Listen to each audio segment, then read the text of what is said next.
This meeting of the Starkville Board of Alderman will now come to order. Please rise for the saying of the Pledge of Allegiance, to be followed by a moment of silence. I pledge allegiance to the flag of the United States of America and to the republic for which it stands, one nation, under God, indivisible, with liberty and justice for all.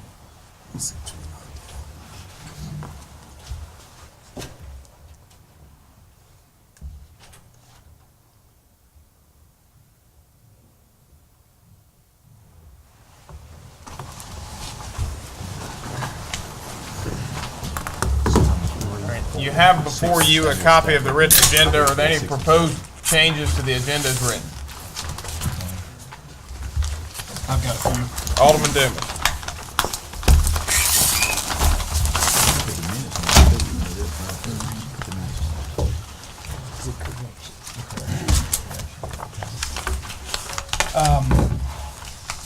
Item 4, approval of Board of Alderman minutes. I'd like both of those placed on the consent with the stated corrections from the city attorney.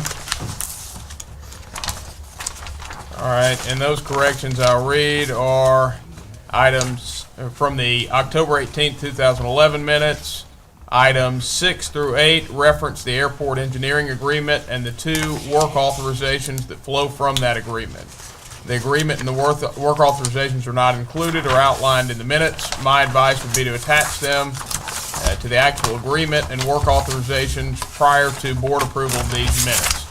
Also from the October 18th, 2011 minutes, items 12 through 14 show the board's approval on consent and advertise for certain positions, but these items in the minutes do not show salary, grade, and step for these positions. If the salary, grade, and/or step were advertised, those details need to be in the minutes.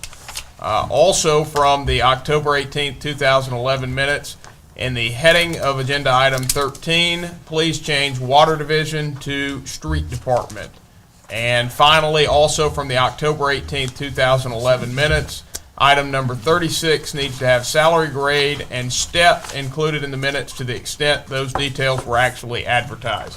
Alderman Dumas has proposed revising the agenda to place items 4A and B. That is the minutes from the October 18th, 2011 meeting and the November 1st, 2011 meeting on the consent agenda with those changes which have been reduced to writing. Alderman Dumas, is that your proposed revision? It is.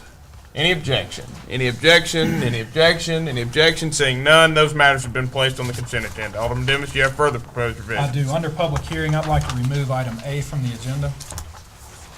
All right, Alderman Dumas has proposed revising the agenda to remove item A, the first public hearing on amending the Code of Ordinances for the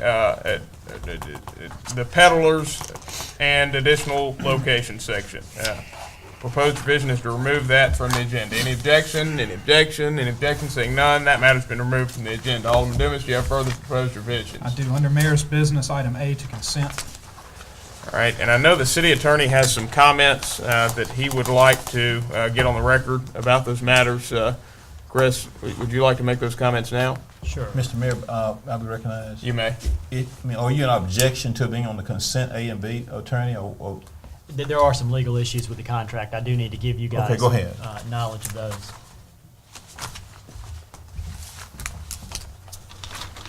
What is at issue is the contract between the City of Starkville and MDHS that governs the flow through of the next grant funds to Brickfire.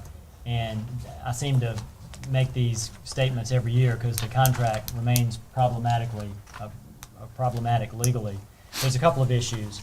They all appear in Exhibit B to the main agreement with MDHS.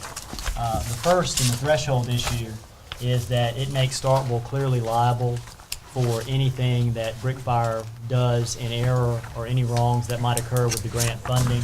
And certainly that makes me uncomfortable to have Starkville be liable when we don't control the actions of Brickfire in administering these funds. Secondly, there's a provision that MDHS attempts to limit their liability with, and that violates public policy pursuant to the AG's opinions on the issue. Third, Exhibit B requires Starkville to provide proof of workers' compensation insurance. That troubles me in that Brickfire, the people for Brickfire are not employees of the city of Starkville. So to me, that confuses the issue as to why the city has to provide workers' comp insurance. I don't want to create any kind of affirmative action on the part of the city that would make us establish an employment relationship with Brickfire or its employees. And lastly, there's a paragraph that concerns disputes and how disputes are governed.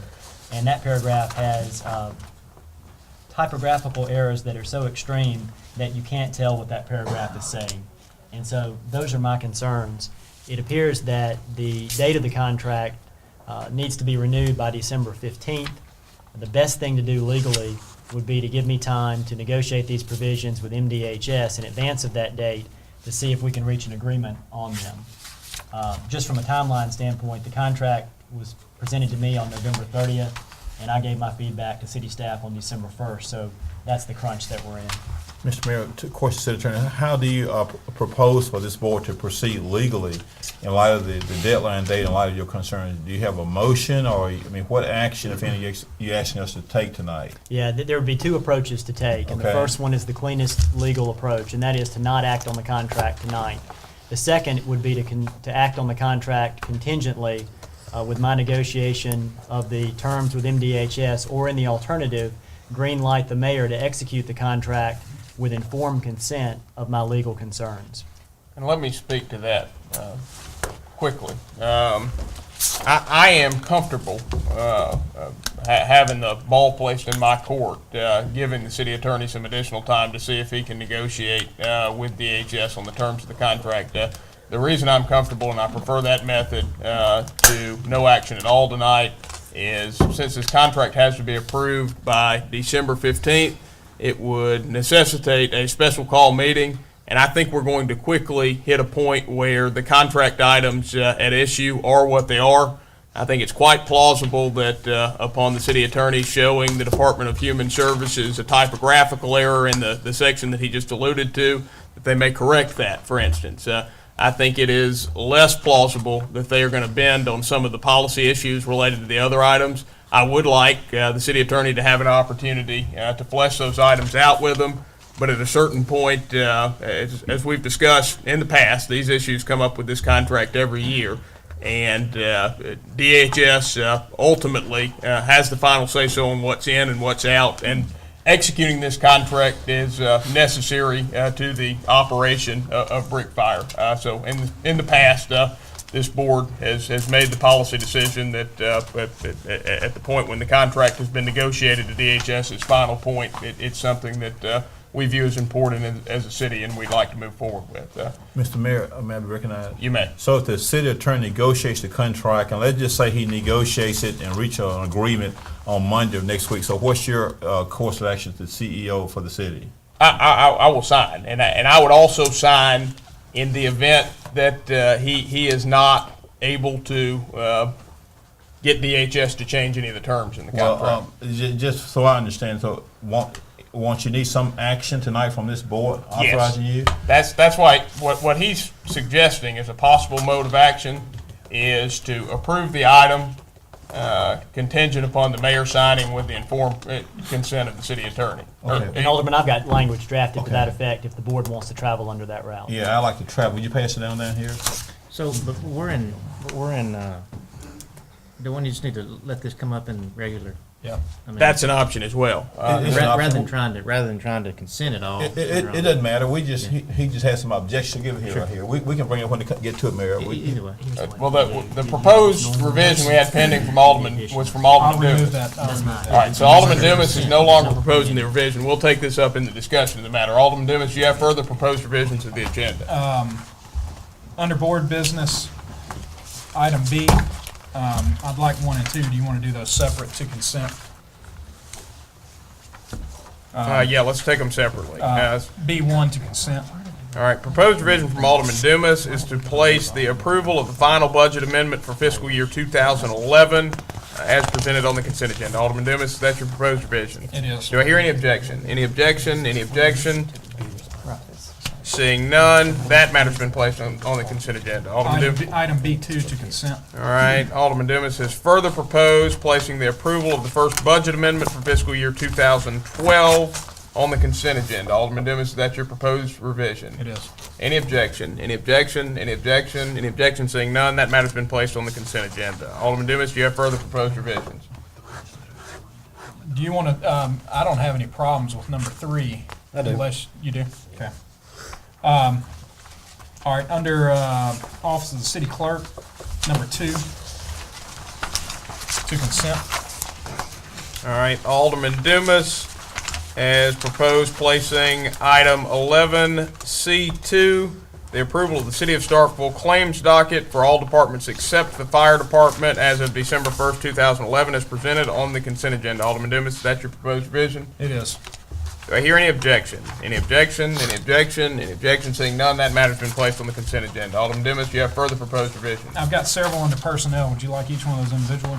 Yes. Item 1 to consent under personnel. All right, Alderman Dumas has proposed placing item 11I1, the advertisement to fill the vacant position of deputy court clerk as presented on the consent agenda. Alderman Dumas, that's your proposed revision. It is. Any objection? Any objection? Any objection? Seeing none, that matter's been placed on the consent agenda. Item 2 to consent. Alderman Dumas has proposed placing item 11I2, the advertisement to fill vacant positions of police officers as presented on the consent agenda. Alderman Dumas, that's your proposed revision. It is. Do we have any objection? Any objection? Any objection? Any objection? Seeing none, that matter's been placed on the consent agenda. Alderman Dumas, do you have further proposed revisions? Item 3 to consent with staff recommendation. All right, Alderman Dumas has further proposed placing item 11I3, the hire of Anthony Davis and Terry Curry to fill vacant positions of maintenance worker 1 in the water department as presented on the consent agenda. Alderman Dumas, is that your proposed revision? It is. Any objection? Any objection? Any objection? Seeing none, that matter's been placed on the consent agenda. Alderman Dumas, do you have further proposed revisions? Item 4 to consent with staff recommendation. All right, Alderman Dumas has proposed placing item 11I4, the hire of Calvin L. Bell and Adriel Hickman to fill vacant positions of maintenance worker 1 in the street department as presented on the consent agenda. Alderman Dumas, is that your proposed revision? It is. Do I hear any objection? Any objection? Any objection? Any objection? Seeing none, that matter's been placed on the consent agenda. Alderman Dumas, do you have further proposed revisions? Item 6 to consent with staff recommendation. Alderman Dumas has proposed placing item 11I6, the approval of the transfer of Timothy Neal from maintenance worker in the landscape division of sanitation and environmental services to laborer in sanitation and environmental services as presented on the consent agenda. Alderman Dumas, is that your proposed revision? It is. Do I hear any objection? Any objection? Any objection? Any objection? Seeing none, that matter's been placed on the consent agenda. Item number 7 to consent with staff recommendation. Alderman Dumas has proposed placing item 11I7, the approval to transfer Theodis Weaver from laborer in the sanitation division to maintenance worker 1 in the landscape division of sanitation and environmental services as presented on the consent agenda. Alderman Dumas, is that your proposed revision? It is. Do I hear any objection? Any objection? Any objection? Any objection? Seeing none, that matter's been placed on the consent agenda. Alderman Dumas, do you have further proposed revisions? I do not at this time. All right. Do we have any further proposed revisions from the board? Alderman Perkins. Mr. Mayor, on the personnel item number 5, I want that to go on the consent agenda, and I want to add this language to comport with what the budget committees discussed. And I wanted to add with the understanding that Walter Logan will assist in the vehicle maintenance as needed. Ms. Sistrunk, I think that's what we discussed. I think it is. Okay, we just add that language, that he, with the understanding that he will assist in the vehicle maintenance as needed. This, and that go on to consent with that amendment.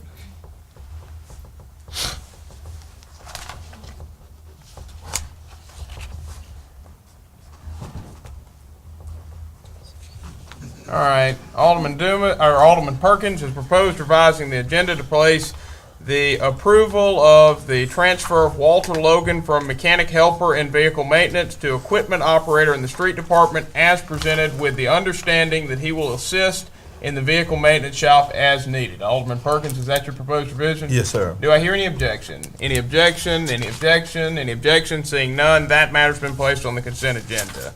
Do we have any further proposed revisions to the agenda? Any further proposed revision? Alderman Carver.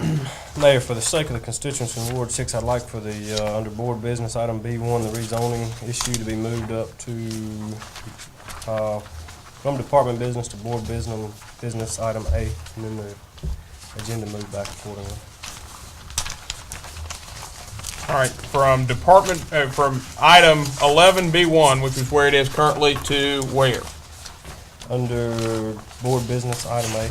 Okay, so that'd be to item 10A, and every other item under T would, under 10A would correspondingly be moved down one right. letter. Do I have any objection to that proposed revision? Any objection, any objection, any objection? Seeing none, please note the change. Formally, item 11A has been moved to item 10A.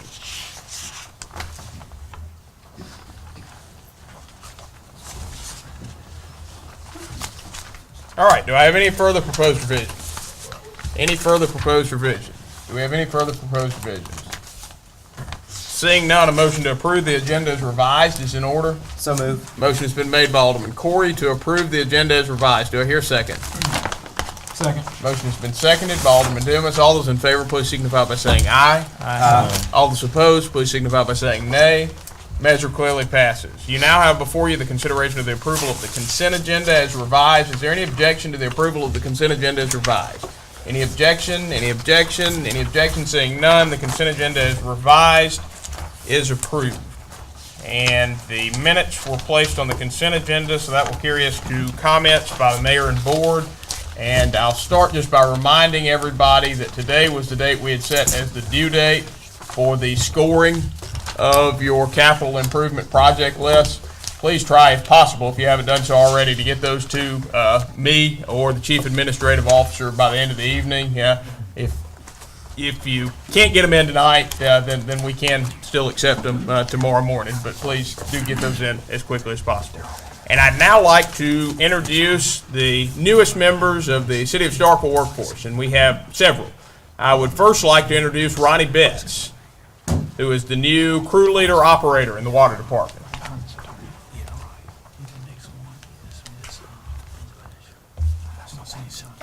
The City of Starkville would like to welcome Ronnie Betts Jr. as the new crew leader operator for the water department. Ronnie is originally from Maben, Mississippi, and attended Pensacola Christian Academy, Starkville Academy, Coffee High School in Douglas, Georgia.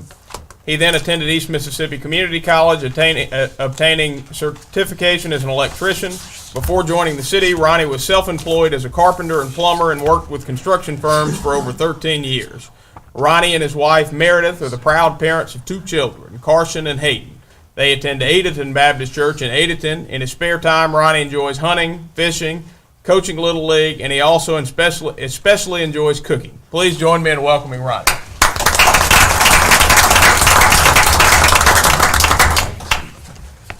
It is now my pleasure to welcome 5 new police officers to the police department. Some of our officers have been with the department for several weeks now, but have been attending police academy, so this makes the ideal time to introduce everybody. First, I'd like to introduce Matthew Tyler Davis.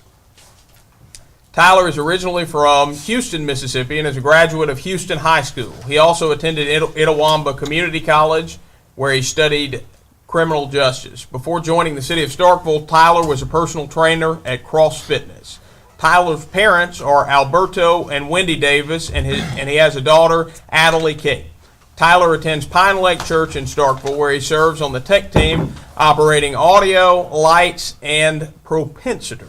In his spare time, Tyler enjoys boxing, football, basketball, pistol shooting, and the extreme sport of grappling. Please join me in welcoming Tyler.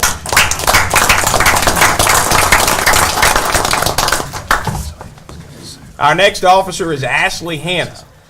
Ashley is originally from Louisville and a graduate of Grace Christian School. She attended Mississippi State University, where she majored in biological sciences. Ashley previously worked for the Mississippi State University Police Department as a dispatcher.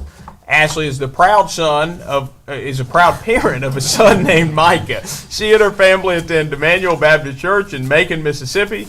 Ashley enjoys spending her free time reading, playing volleyball, softball, and horseback riding. Please join me in welcoming Ashley.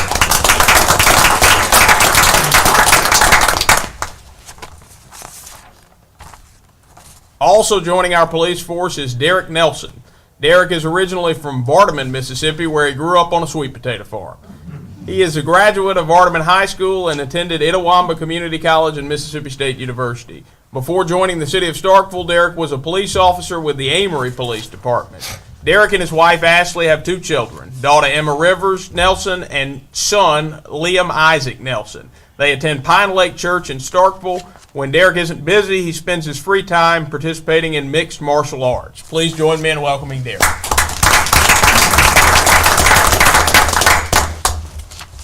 Now we'd like to say welcome back to Moultrie Lacey. Moultrie worked for the City of Starkville Police Department from September of 2000 until leaving in April of 2008. From April of 2008 until his return to Starkville, Moultrie was employed by the Lowndes County Sheriff Department. Moultrie is originally from Bellevue, Nebraska, and is a graduate of Bellevue West High School. He also attended Mississippi State University, where he majored in sociology and corrections. Moultrie enjoys hunting, fishing, and spending time with his 2 daughters, Palmer and Anna Kate, as well as his girlfriend, Delisha Horn. He and his family attend New Light Baptist Church in Columbus. An interesting fact about Moultrie is that he is a descendant of General William Moultrie, who fought in the Revolutionary War and was one of South Carolina's first governors. Please welcome back Moultrie.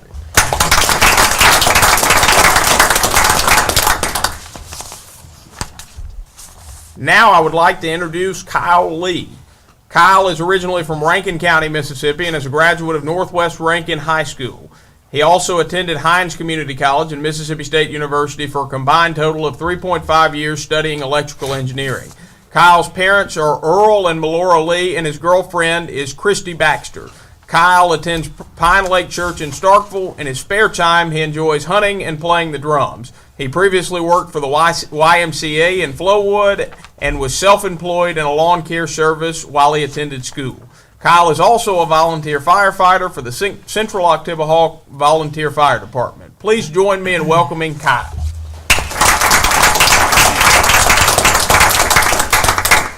All right. And that is all of the comments I have for this evening. We have one scheduled board comment tonight. Well, wait, I've got board comments in there. Okay. Well, the agenda has us as doing unscheduled comments and then doing employee of the month. So do we have any general comments from the members of the board? May I be recognized, Mr. You Mayor?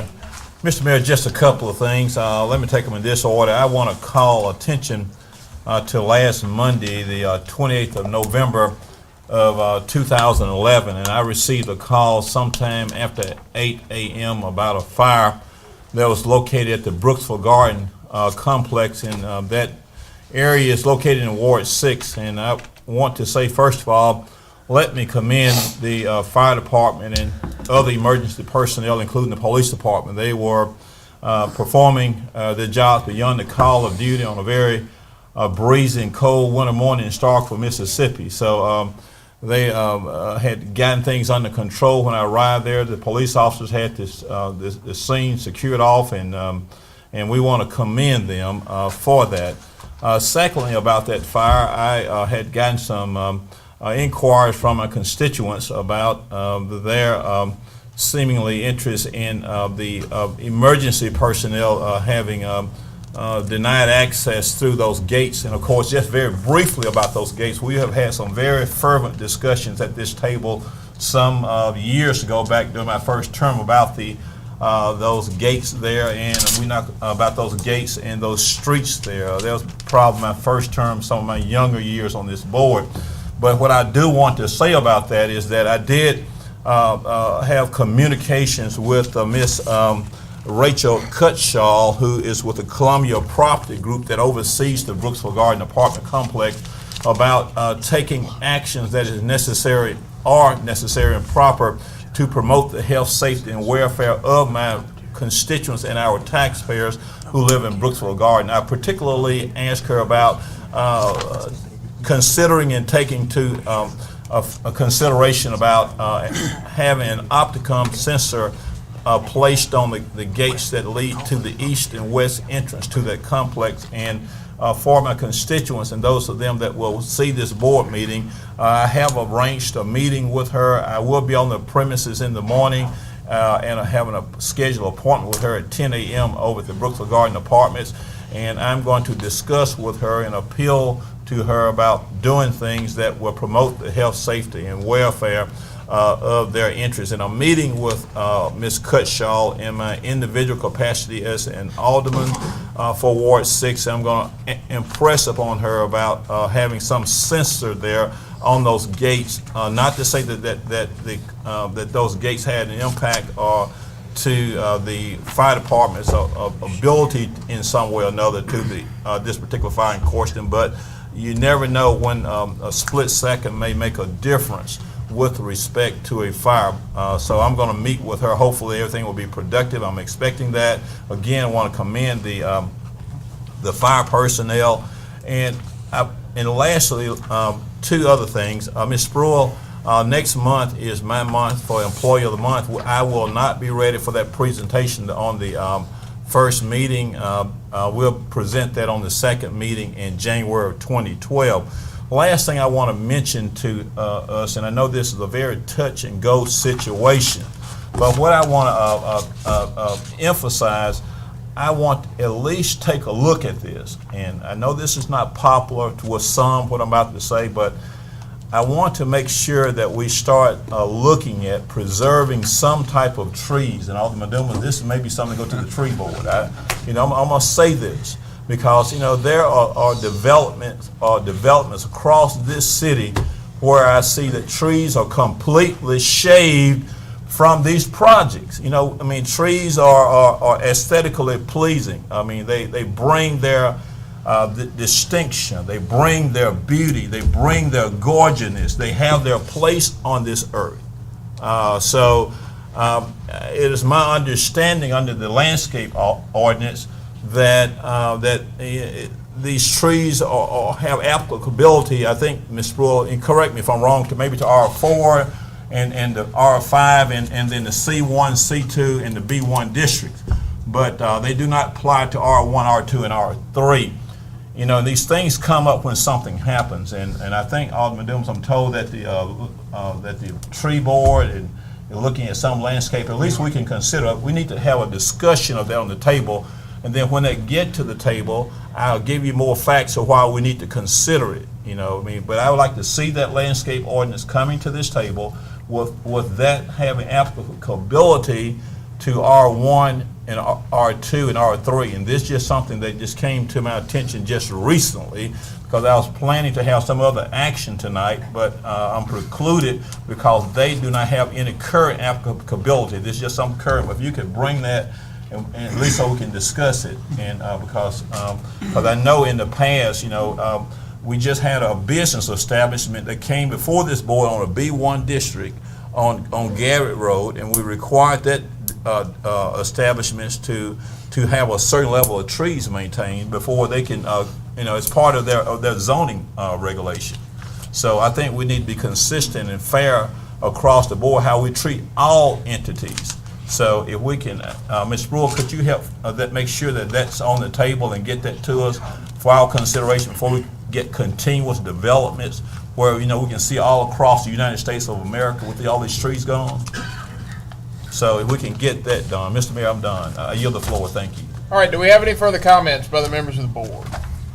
Alderman Parker. I'd like to announce, as many of you know, we have a city employee, one of our building inspectors that's been in the hospital in Jackson now for at least 3 weeks probably. And so we have set up a fund on his behalf. So I'd like to get it announced in the paper, and anybody that's interested can call the building department. They'll have all the information, but the account is set up at Cadence Bank, and it's the Ken Honeycutt Fund. So anybody that would like to donate money to help with his family's travels back and forth to Jackson or any expenses that he might have, we have that fund set up at Cadence Bank now. So I'd like to make that announcement and try to get with the paper to get it put in, or you can call the building department. I'll give them the information. Thank you. Do we have any further comments? Alderman Ball. Good evening, everyone. To the mayor and the board. Mayor, I got two things. The citizens of Starkville and my constituent want to see you take the same energy that you and initiative that you're doing to promote this municipal complex facility. They want to see you take that same initiative, the same energy to complete the 1995 annexation that we've been saying that we're going to complete, we're going to do something with, we hadn't. And they want to see you take the same energy to try to create jobs here in the city of Starkville to generate revenue here. And I agree with them 100%. I challenge you to challenge this board that we complete this 1995 annexation and to create jobs in the city of Starkville to generate revenue. And the 1998 annexation completion is well underway. You'll recall Doug Devlin made a report last month about the progress that he's making, and he anticipates that will be completed, I believe it's by 2014. Is it 2013 or 2014, Doug? In 2013. This board did set as a goal at the outset of this term that we would conclude the extension of city services to the 1998 annexed territory. And to Doug's credit and to this board's credit, I think you've done an excellent job pursuing that. Further comments by the members of the board? Do we have any further comments? Mr. Mayor, let me say one other thing. I'm sorry, I'm going to wait till I get there, but let me just go ahead and deal with that now, okay? Thank you for the recognition. Mr. Mayor, one matter, very substantive. I've thought about this long and hard, and I think all of you at this table and in the audience know I want to be fair to everybody. I want to do the best that I can while I'm on this journey. And what I'm about to say relates to a matter on the agenda tonight, and the matter is the zoning matter that pertains to the matter in Ward 6. And let me get to the point real quick. I'll have a long night. I am going to not participate in that discussion. I'm going to actually recuse myself from this room. Let me tell you why. I'm going to do that because I have a decade of relationship or involvement in acquaintance with both parties here. I've known Ms. Page. I've had political, community, church, and other dealings with her. I've had dealings with Mr. Wilbur Sutter's family. I had involvement with the three daughters, and I've been involved with both families. And when you get involved to that extent, and without getting about specific things, if I sit here tonight, I'm going to be forced to make a decision, and I don't want to get in any conflicting role or any conflicting interest. I really respect both sides. I respect each of the families. So to preserve and protect my relationship and my role with that, I'm going to step aside. I'm not dodging any issue. I want to be clear on that. I don't dodge issues. I don't mind voting them up or down. I think everybody in this room know that. But I think just in fairness for both sides, and I'll sum it up by saying this, given my my decades of involvement with the families in whatever means, fashion, or form, I am not going to participate in that. I'm not going to even want to sit at the table because I don't want my presence to signify my role as to what I may think about the discussion and how the outcome may be going. So when that comes, Mr. Mayor, I'm just going to want Mr. Clerk to show me absent and recused. Okay, Clerk? Thank you, Mayor. Do we have any further comments from the Alderman Parker? I got one more. Last night we had our first public input meeting for the South Montgomery project, and we had great citizen turnout. Have over 60 people that came last night to give us input on that project. Just wanted to encourage anybody that has any questions, or we had a presentation last night, and I think, Edward, we can get, if you can email me a copy of that presentation. If anybody wants to see a copy of the presentation or see any of the numbers or any of the details or discuss it, I'll be glad to talk with anybody about it. We're continuing on in the next phase, which is taking all the public input, incorporating that into the project, and we will more than likely have another public session to present those things again. So we had great citizen turnout last night, and was real happy to see everybody giving their input. That's it. Do we have any further comments from the members of the board? Any further comments? Any further comments? All right, seeing none, we will now proceed to our recognition of the employees of the month, which will be recognized by Alderman Dumas. I'd like to ask Miss Angela Alford, Chandra Bell, Coretta Harris, and Lisa Hart. Please stand up. This-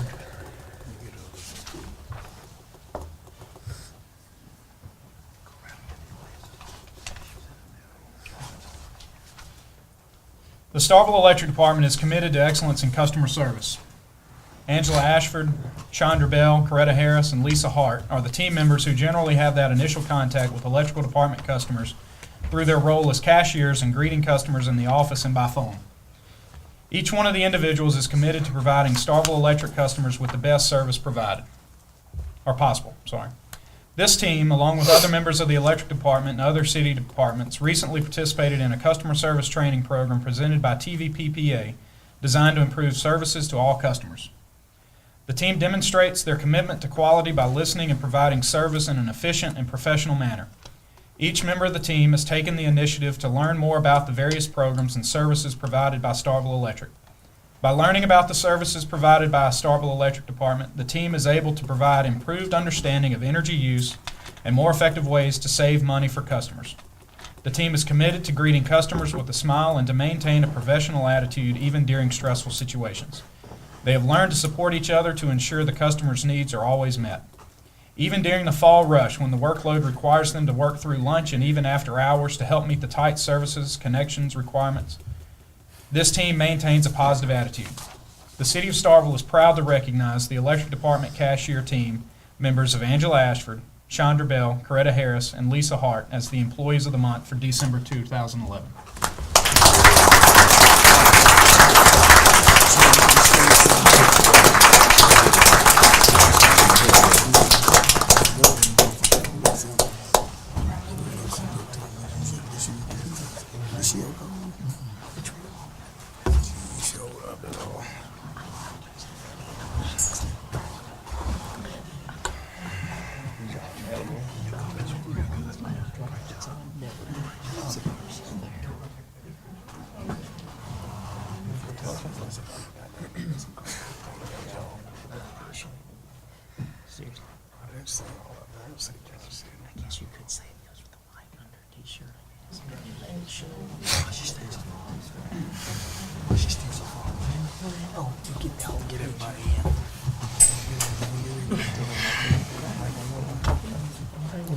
All right, that will carry us to citizen comments. At this point, any citizen wishing to make comments this evening may do so by coming forward, introducing yourself, and you'll be recognized to speak for a maximum of 3 minutes. Let me say at the outset of this, there will be a public hearing tonight on the zoning issue, even though that is not noted on the agenda.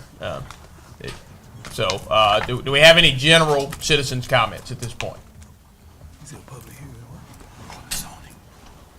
It is not on the agenda? Why it's not? Greeting to the mayor and board. My name is Alvin Turner, Ward 7.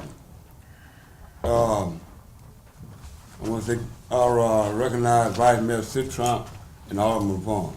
Who's your name? The citizens, we are you're going to have to be a little bold. The citizens, there's a Ward 6 and 7, they feel like that Ward 6 and 7 do not get the support they need. So the citizens of Ward 6 and 7 is going to be sort of bold. That we'll be watching when you do the drawing the line.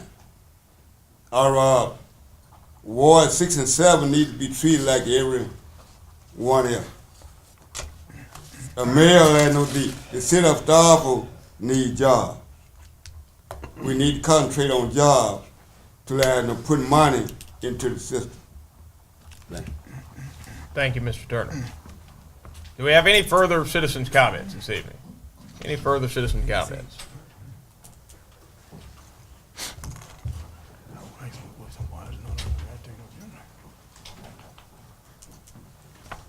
Good evening, Mayor and Board of Alderman.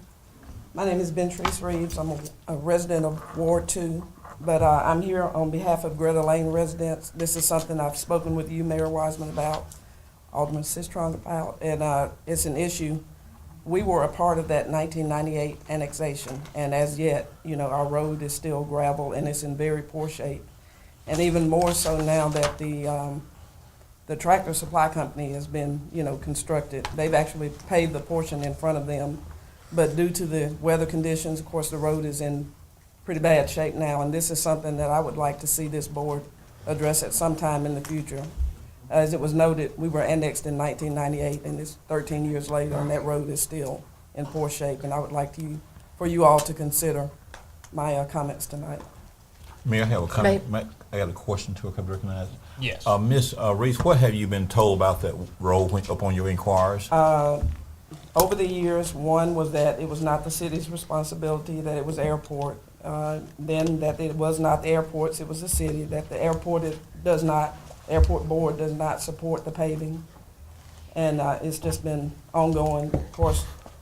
And I don't want anybody to mistake that because I'm the only one here, that it's not a concern of everybody on that road, because it is a concern of everybody on that road. It's just been such a long journey, and, but we've been told different things, and hopefully at some point soon. Right.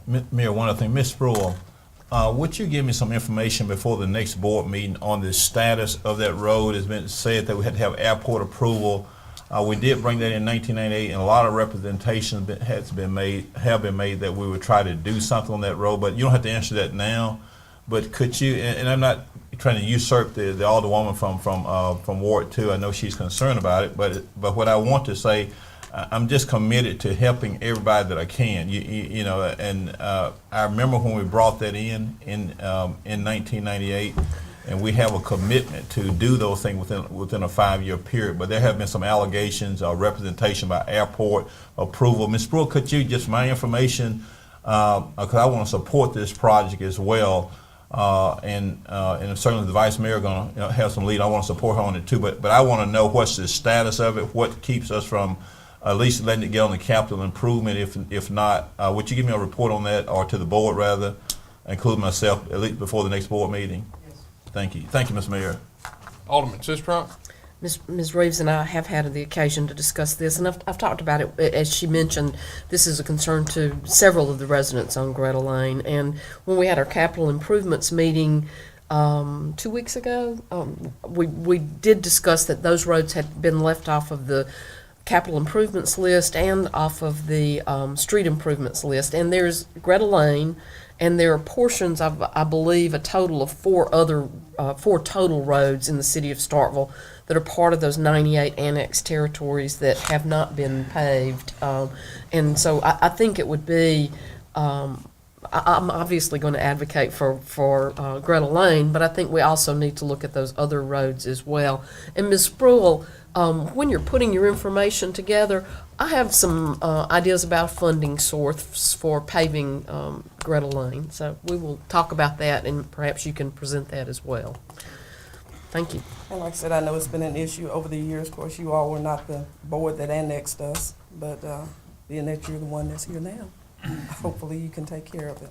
Thank you. One thing I'd like to add is being I am the board liaison for the Board of Alderman to the Airport Board, and was not on the previous board I guess you're referencing to, but the board that acting now, my sister came I guess about 2 months ago and sat down with us, and they were still pretty adamant about wanting to buy a piece of property that may have something or not something to do with Tractor Supply, either way.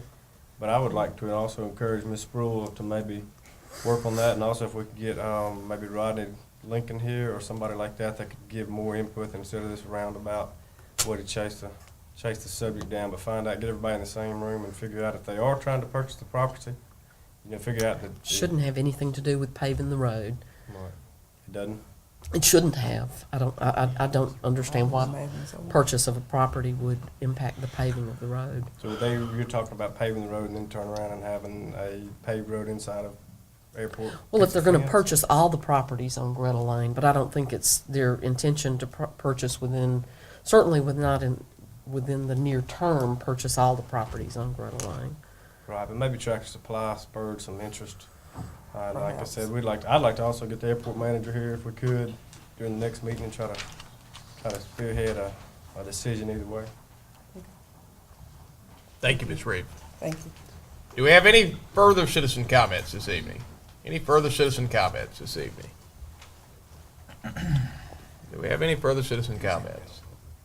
Seeing none, there are no public appearances scheduled this evening, and our first scheduled public hearing has been canceled, so that will move us to our only scheduled public hearing for the evening, and that is the third public hearing on amending the City of Starkville Code of Ordinances Appendix B to the subdivision regulations in Chapter 98 to include references to all street specifications contained in Appendix B, Article 6 of the subdivision regulations being referenced to amended Chapter 98, Article 4, Streets and Street Specifications section regarding the city's timing and process of the acceptance of streets and other related matters.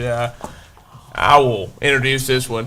This is the proposed amendment to the subdivision regulations that we've discussed twice previously. This would allow developers to complete the street upon doing their original infrastructure rather than laying only the first layer of asphalt, waiting until the subdivision is 85% built out to finish the street.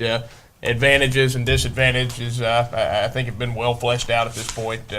Notable advantages are it lessens the risk that the road won't ultimately be completed should the developer become insolvent at any time during the development. It makes for a better driving roadway for residents that move into the development earlier, as sometimes it may take 10 years or longer for 85% to be complete. Increases or improves the drainage capacity of the roadway, as one of the problems you run into when a street is only partially complete is oftentimes it sits below the drainage system, so the water can't get into the inlets that it needs to drain into. The biggest disadvantage that has been stated is that if this is the case, then one of the things that would happen is the repair work that is done at the end before the street is finally turned over to the city will show more this way, because when the street is not completed until 85% build out, of course, the final layer of asphalt is not laid until most of the heavy equipment has already been through the neighborhood. So that's the biggest disadvantage of this. On balance, I feel that there is more positive than negative associated with doing this, which is why I raised the subject. Questions or comments from the members of the board? Mr. Mayor, just briefly, it has been fleshed out. I just hope that this developers-friendly amendment that I think has been established as a developers amendment, this is, in my opinion, a radical change from the way we're doing business now. The current system has worked, and my philosophy, which is very conservative and different from some, don't disturb the system if it's not broken. If it's not broken, we'll try to fix it. The way that these streets have been done, it takes a lot of money for overlay.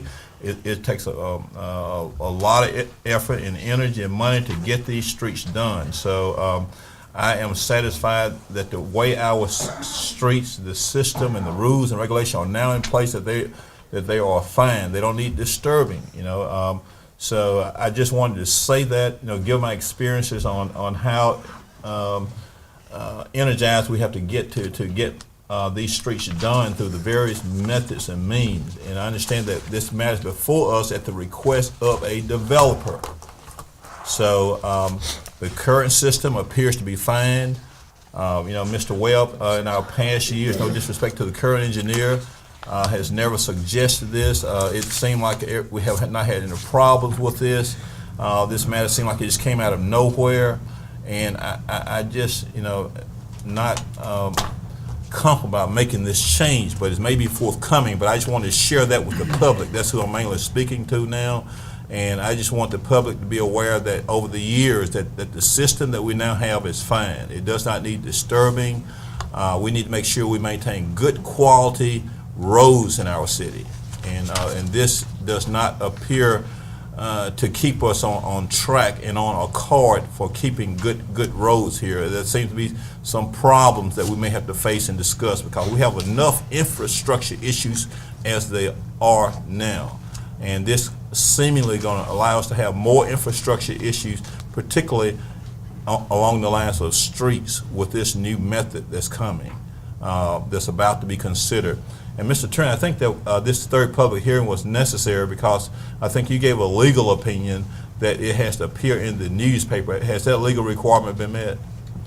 To my knowledge, it was noticed pursuant to our directive at the last board meeting. But my question to you specifically, have you, as the attorney for the city of Starkville, have you seen the affidavit of publication? I have not. Okay, well, don't you think, and no disrespect to you, lawyer, but don't you think it's incumbent upon you to see that before this board take a vote tonight, because that's going to be fleshed out on the agenda later on? Sure, and I do trust our city staff that when we say, well, wait, now let me finish. When we say that they need to notice and publish in the newspaper, that did happen on that directive, and nobody told me it didn't. I think we're fine to go forward on Mayor, that. one other question. I have the floor. I don't need any, city attorney, I respect the colleague, but I don't need no instruction from you to wait a minute. Let me get finished first. Now, Mr. Mayor, what I want to say is that, see, this is not the way to do business. If you're going to work for the city of Starkville, make sure that you do your job. I mean, and the point here is, if a matter going to be before our consideration legally, just check it, call time out. If it's in the newspaper, it's in the newspaper, just that simple. That's all I'm asking.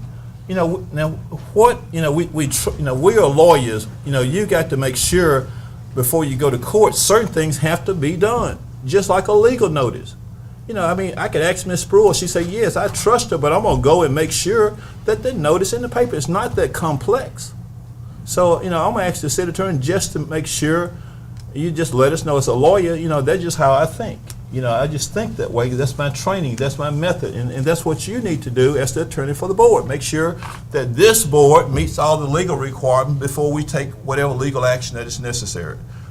And so the answer to my question, Mr. Mayor, no, the city attorney has not seen the notice that's required per his advice. Thank you. Do we have any further questions or comments from the members of the board? Alderman Carver. Yeah, I'd like to just reiterate what Alderman Perkins said. I'm going to be against this for that same reason. I think this is obviously developer friendly, brought somebody in front of this board through a developer request, and that's how it got before us. I think everybody in here, what's the best time that you ride on a street? The day that it finally is get paved and it's smooth and you got that first 4, 5, or 6 years of wear. I personally don't think you'll have this. You had this happen on Whitfield Street. If you go right in front of the park, you see that's what you're going to get. The city's going to get inherited streets or dedicated streets that are already going to have problems from the start. They're going to be mismatched, mispaved, at the expense of taxpayers due to saving a developer a dollar. At the end of the day, that's what it's going to be. And if I was a developer, I'd be pushing for this also. It's a cost savings in the private sector margin, and I can agree with their point. I think they're going to push for saving a dollar, but at the same time, you'll never again see that smooth, uniform surface for the first life of a street. A good example is this, and most people know where Miss Outlaw's son is. Westlaw Cove is a street that's having a lot of these same issues before it's been dedicated to the city. But if it's done in this way, you'll never have that uniform. You'll never have that uniform look. And I just think it sets a dangerous precedent. We've got enough street issues here in this town now that this is probably not going to help to add to those. So that's why I'm going to be against this, and I hope the rest of this board will agree with me. Let me add one point of clarification before proceeding into discussion. Any issues that would be related to the street in one-stage construction at the end would be aesthetic issues. There is no concern that the street would be up to city standards, because the engineer is going to do the same thing that he does under two-stage construction, and that is certify that this street meets all the engineering standards necessary for a street.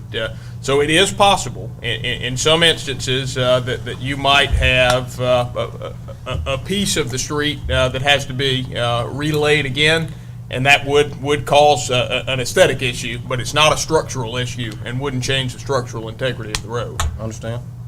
Further discussion by the members of the board. Okay. Alderman Sistro. I just had a question for Ms. Outlaw. Mr. Perkins, Alderman Perkins raised the point about whether this was properly noticed. Was it? I'll have to check with my purchasing. It is your department that would do that, though, That's right? correct. Okay. Thank you. The assumption is always, though, when this board makes an order to have something noticed, which you do quite frequently, probably on average once or more per meeting, that it does get properly noticed. And I think it's safe to travel under the assumption that this was properly noticed. I've got it. Yeah, go ahead, I'm sorry. No, go ahead. And Mr. Vaughn as well. There's Yep. You're first if you'd like it, and then it'd be Alderman Dumas and Alderman Vaughn. Alderman Well, Barton? I'd just like to point out that the same thing as far as from a structural standpoint, you know, the ordinance, there's still 100% bond that is actually up by the developer. So from a structural standpoint, the road will be as good as it will be in either case. We've had this case in the neighborhood where I live. We've had a case where we came in and after the second layer was put on, a portion of it was patched. 2 weeks later, you don't know that, I mean, it's not like a pothole patch. It's a full section patch. It's certain lengths. It's not like you're gonna come in and do pothole patches.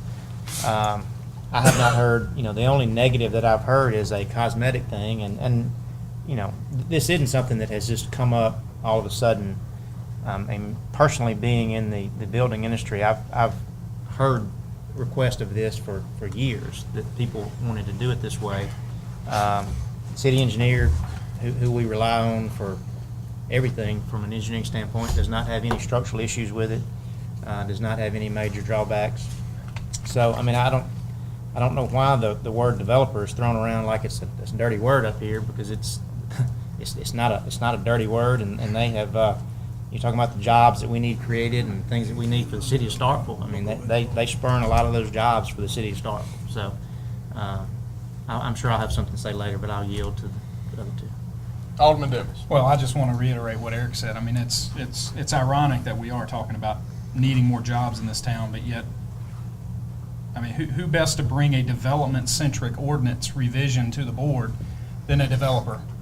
And I think it's, I think we need to be careful in making assumptions, as has been used already a couple of times in this conversation, of what's good and bad from an engineering standpoint. Because I would guess, and I'll make another assumption, that as we put thin layers of asphalt on, and those asphalt layers are driven on and do considerable damage to the subbase because there is a thin layer of asphalt that can't structurally provide the needed structure, this helps maintain that subbase in a way that protects the road.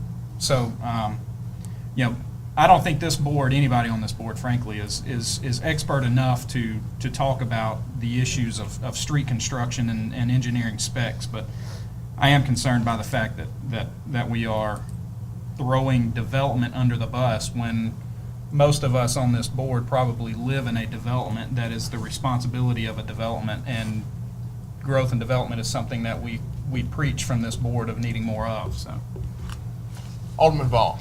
I'm trying to see what development getting slapped on the hand, or what's this, and then you talking about development. That's why we fighting on North Side right now, because of development. The way they built those apartments and left over there, the way they built those houses and left there, the way they built the driveways and left there, we talking about development.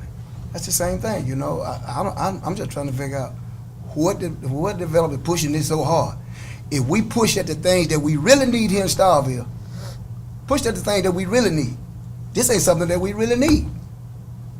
I mean, we keep on, we want to go backwards instead of taking what we need to take or charge what the citizens keep asking for. We want to go backwards. Why we want to keep going backwards? Why you going to fix something that ain't broken? Mr. Mayor, you be pushing that stuff that ain't broke, and the things that need to be done for the city of Starkville, you sitting back relaxing on those things. Some development got somebody slapped on the hand, and we want to try to accommodate this development. That don't sense. That don't make sense. One at a time. how does this go backwards? Let me get through. Yep. Let me get through. Alderman Vaughn, you finished speaking, and y'all please raise your hand. I know sometimes we get out of the habit of raising our hand, but we've obviously got a discussion where we need to raise your hand. Alderman Vaughn, finish your comments. I'm through with it. Alderman Dumas. How does this go backwards? Why you gonna fix something not broke? Why not give options that help incentivize development that helps all of Starkville? Well, go to North Side and fix that. Go to Carver Drive and fix that. Is that not what we're trying to do? No, this you're not board? trying. We had a keep sheet making at excuses. this table the last We board keep meeting. making excuses. Do I not have the floor? Y'all stop the dialogue. We had a sheet at this table. Well, that tell him to proved- stop it I now. I'm have not the- gonna stop it. I have Talk the- to him. Alderman Dumas. Leave it, let it go. Alderman Dumas, if you wish to ask another alderman a question, then pass the I have question the through the table. chair and Do I I will not have instruct the him to table? answer. You do I've have the got floor. the table. Yes. We had a sheet at this table that showed categorically how more infrastructure monies have been spent in Ward 6 and 7 than any other wards in this administration. So you want to tell us that we're not trying to correct wrongs of previous administrations? You're not gonna Alderman tell me Vaughn, it's he still not has the needed? floor. It's not needed? I still have the floor. He still has the floor. You asked me about this. This has been a point of contention with you for every meeting of the past 2 or 3 months. And so I asked point blank, how does this go backwards when we're trying to help development?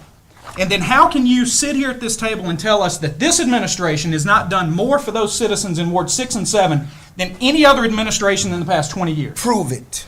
We did financially, with considerably more monies being spent in Ward 6 and 7 than any other ward. Do you want to get down to the nuts and bolts of how much money's been spent in 3 or 4?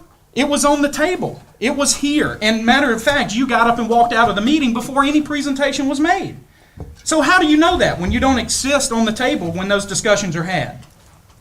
All right, and Mr. Mayor, let me ask each of you this. Please try to limit your tone and be respectful of your fellow aldermen as you're making these comments. Now, next I have to speak, Alderman Vaughn. When I walked out, I don't want to hear anything about no municipal complex. I walked out for that reason, because municipal complex was not on the agenda, and I was not finna sit and listen there because it wasn't on the agenda. And most of the money that you spend in Ward 6 and Ward 7 is on the street, overlaying the street. It's not for drainage, and it's not for Carver Drive ditch, it's not for West Side Drive ditch, and it's not for West Side Drive. So most of the money that's been spent is for overlaying streets. All right, further discussion. Alderman Perkins, did you wish to speak? Mr. Mayor, let me just say this very briefly. Just as a decorum issue,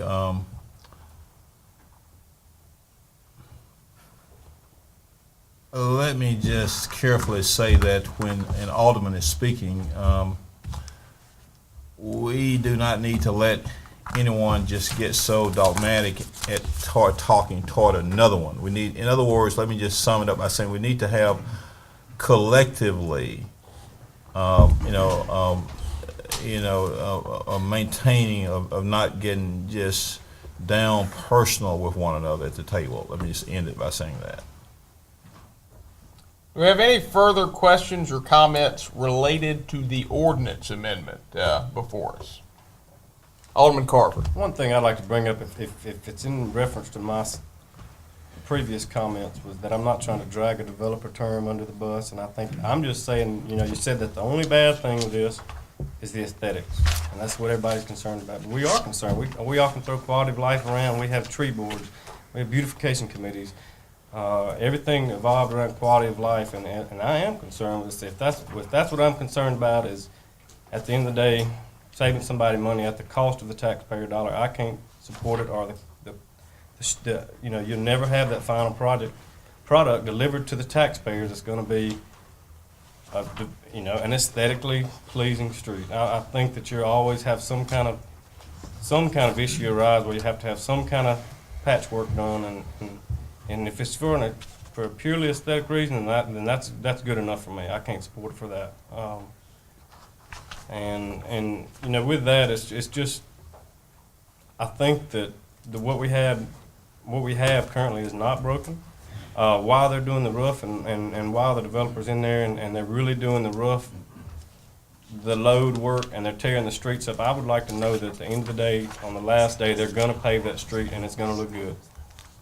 There's going to be considerable damage done if they do a layout and then they come in and do their development. There's going to be considerable damage, there's going to be considerable wear and tear, and it's just not going to look the same. It's going to have two kind of finished products, and I would like to know with a clear conscience that we're going to have a good, aesthetically pleasing finished product at the end of the day. Further questions or comments from the members of the board? Any further questions or comments? Any further questions or comments? Seeing none, we will now move to the public comment portion of the public hearing, and we will do this in keeping with standard practice. Each side will have a maximum total of 15 minutes. I will start by those in favor and alternate between those that are here wishing to speak in favor of the proposed amendment and those wishing to speak against it. Each individual will have a maximum of 3 minutes to speak. We will continue that process until either each side has exhausted their 15 minutes or until no one else wishes to speak on the topic. So at this time, do we have anyone wishing to speak in favor of the proposed ordinance amendment? Yes, sir. My name is Buddy Prysock. I'm the owner of Prysock Dirt Construction. I'd like to let folks know I'm 54 years old. I've lived here in Starkville all my life. I've drove on good roads, I've drove on rough roads, same as everybody else. I'm very proud of my wife and my children. I'm proud of Starkville. I'm proud of the work that I have done in the neighborhood that we're talking about now. Need to let it be known that the word developer has come up about them saving money. This thing has probably come up because of me being a contractor, understanding, in my professional opinion, what needs to be done.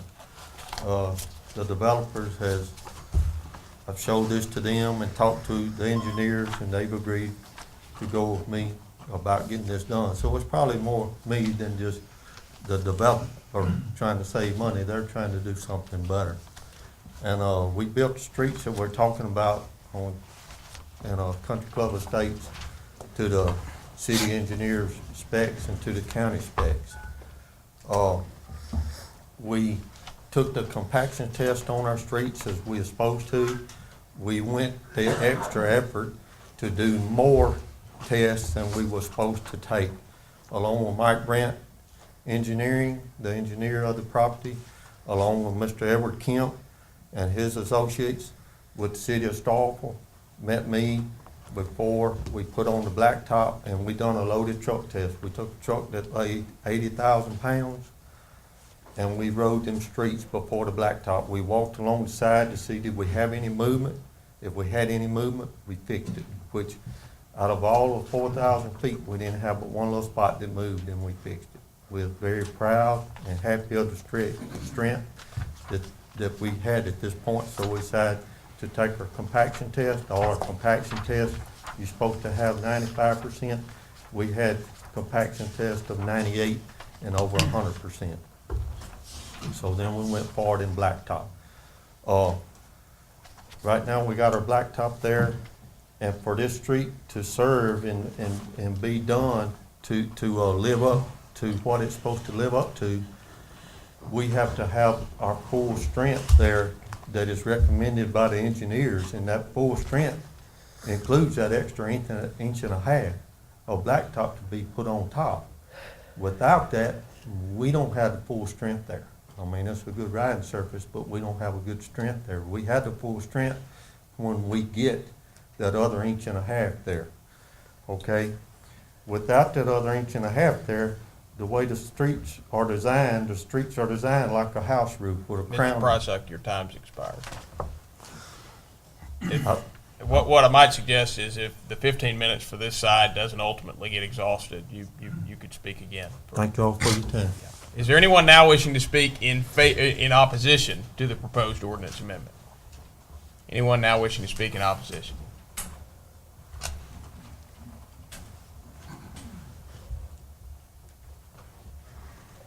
Good evening, my name is Alvin Ward 7.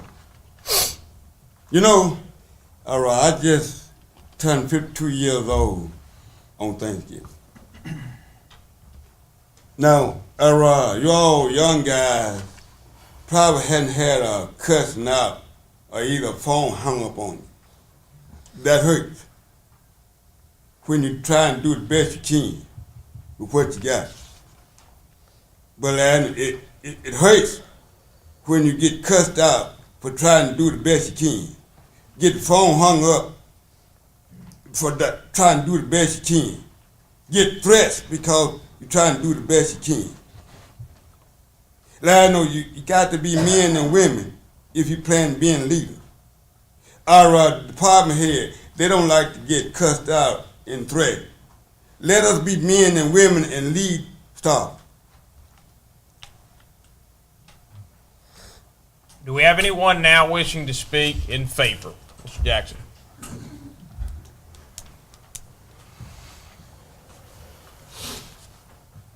Mayor and Board of Alderman, my name is David Jackson. I appreciate the time to come voice my opinion on this, and I don't need to talk anymore about what Mayor Wiseman and Alderman Dumas spoke about, but because I think you all are correct. I mean, on your findings about leaving the inch and a half, sometimes 2 inches off. There's obviously 3 aldermen here that are not going to change their mind, and I see that. But I did want to just try to enlighten everybody from my perspective. For one thing, this is no cost to the city. I mean, the city will not bear any expense whether we do not pave it or whether we do pave it. And I think Mr. Kemp, when they accept the streets, whether they have to be patched or before they accept it, I mean, they will be in great condition, maybe short of a patch or something. But I think purely making a decision on aesthetics looks is ridiculous, because there's a number of roads throughout Starkville that are patched, and that's just something you're going to incur. And I can tell you right now, for the city to think that it's more important to them than it is to the developer for their subdivision to look nice just blows my mind. There's nobody out there that wants their area to look nicer than the developer, because that is their life investment. So why would you think that it's not important to the developer? That's ridiculous. And thirdly, what is so wrong with being a developer-friendly city anyway? I mean, we're to a point now where we're trying to regulate people coming in, and we're trying to regulate even the local builders to where their hands are so tied that they can't get anything accomplished. So I think this is a great step in the city, the Board of Alderman, moving toward trying to free up the developers and the builders to do something positive, to do exactly what the mayor was talking about and Mr. Dumas about trying to preserve these streets, especially when they get the most traffic during construction. Thank you very much. Thank you, Mr. Jackson. Do we have anyone now wishing to speak against the proposed ordinance amendment? Anyone now wishing to speak against? Anyone wishing to speak against the proposed ordinance amendment? Anyone wishing to speak in favor of the proposed ordinance amendment? Could I come back, please? You may. Thank you. And let me ask this before you start, because I can give you the balance of time. Is there anyone wishing to speak after Mr. Prysock, either for, against, or indifferent to the amendment? Anyone wishing to speak after Mr. Prysock? All right. Seeing no one, we'll give you a maximum of 10 minutes. Thank you. Thank you.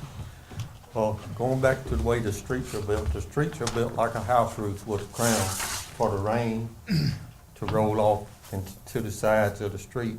Well, the gutter is made for the water to go to your inlets, to your storm drains. With that 1.5 inches down, the water cannot get into that gutter line, so then it runs along beside the curb line and the blacktop. And over a period of time, it begins to seep in between there.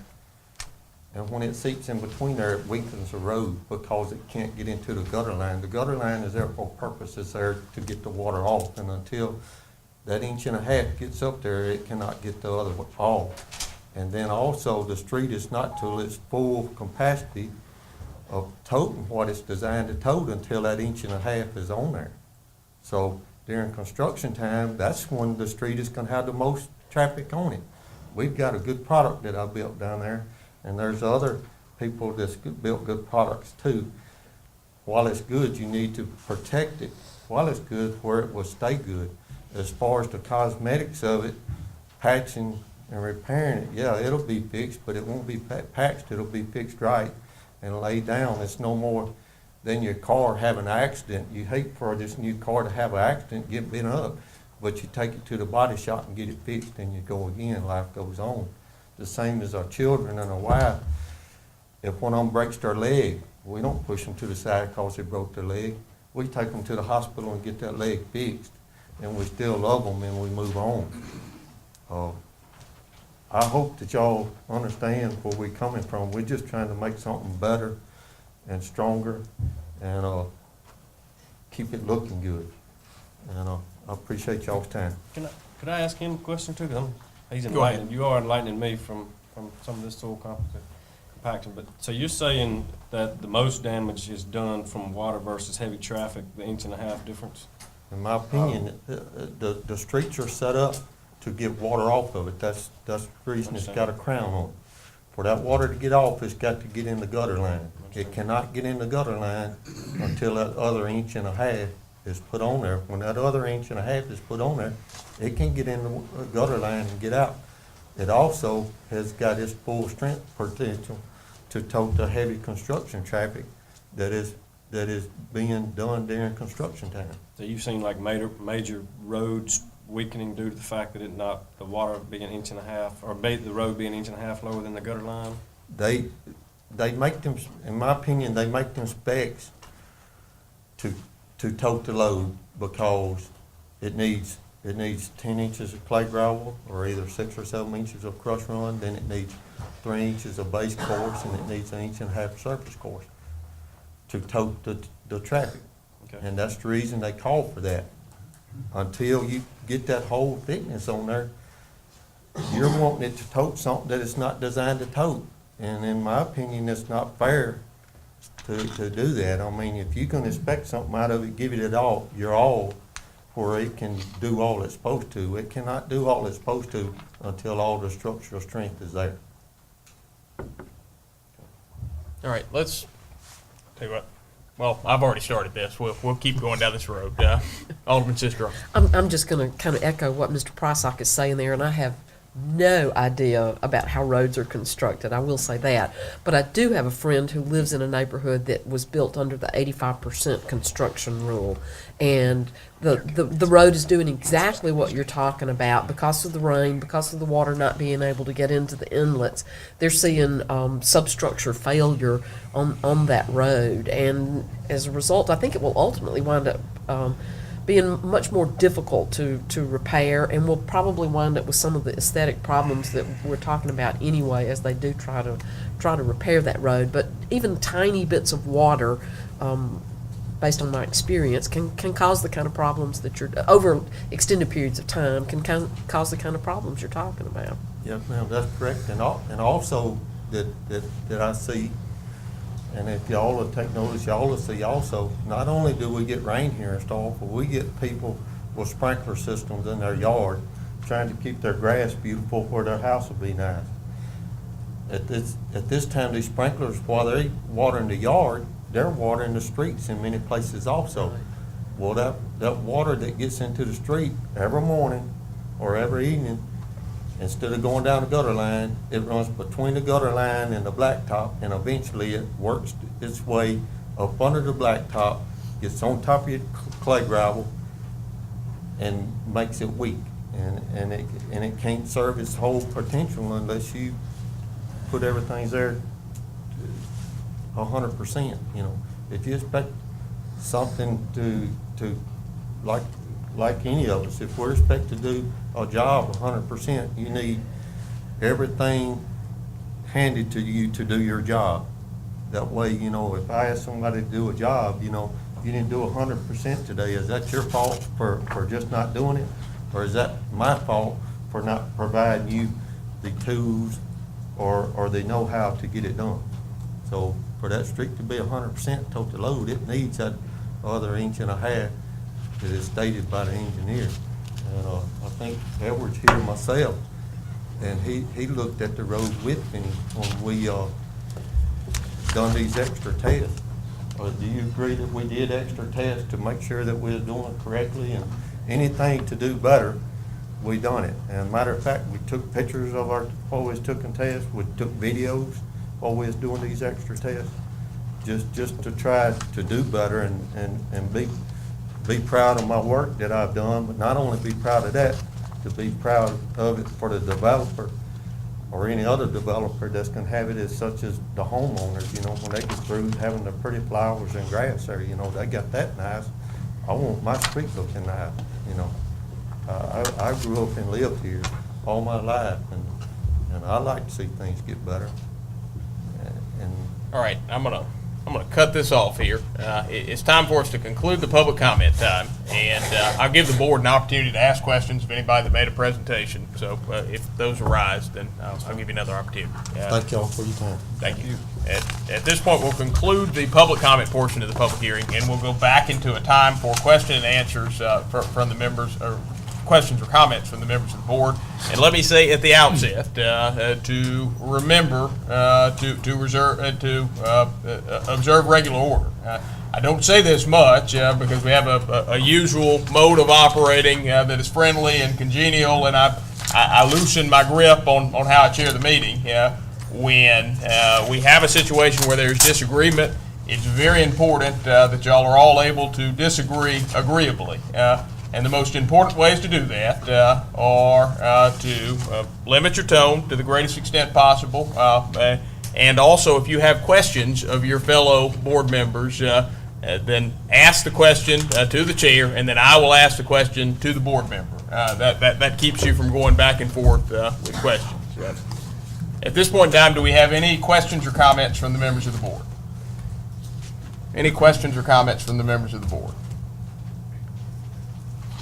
Any questions or comments? All right. Seeing none, that will conclude the third public hearing on the proposed ordinance, on the proposed amendment to the subdivision regulations.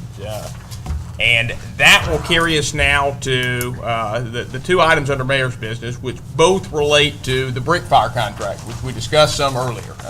Now let me introduce this one and take us back to where we were in the discussion. As was the case last year, and he stated so, the city attorney has some issues with a few of the provisions that the Department of Human Services places in this contract.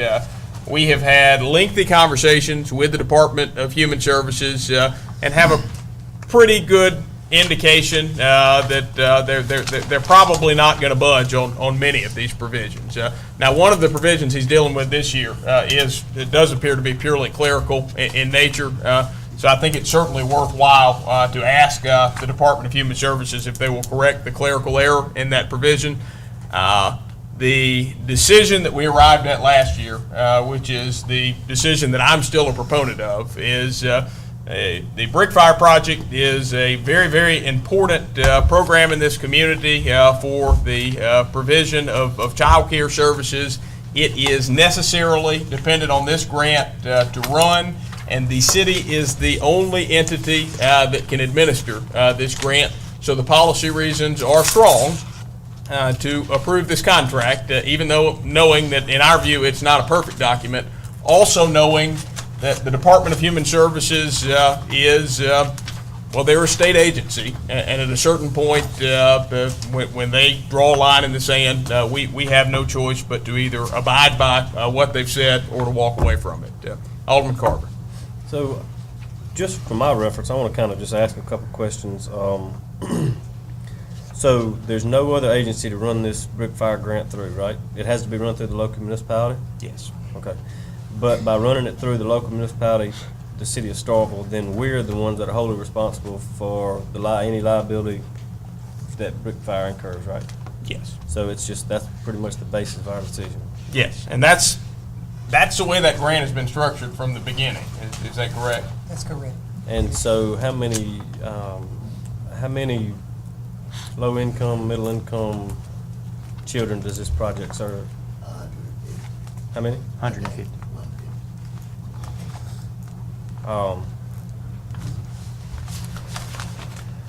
Just, as you know, of course, we're reluctant, and we've had previous dealings with this, but I'm gonna personally support this. Mr. Mayor. Alderman Parker. Do they realize that one of their provisions is in direct opposition to an Attorney General's opinion? That they do, and their response is that it's limited enough to where it doesn't run totally afoul of that opinion, because they're trying to limit themselves as to paying potential attorney fees and cost of litigation.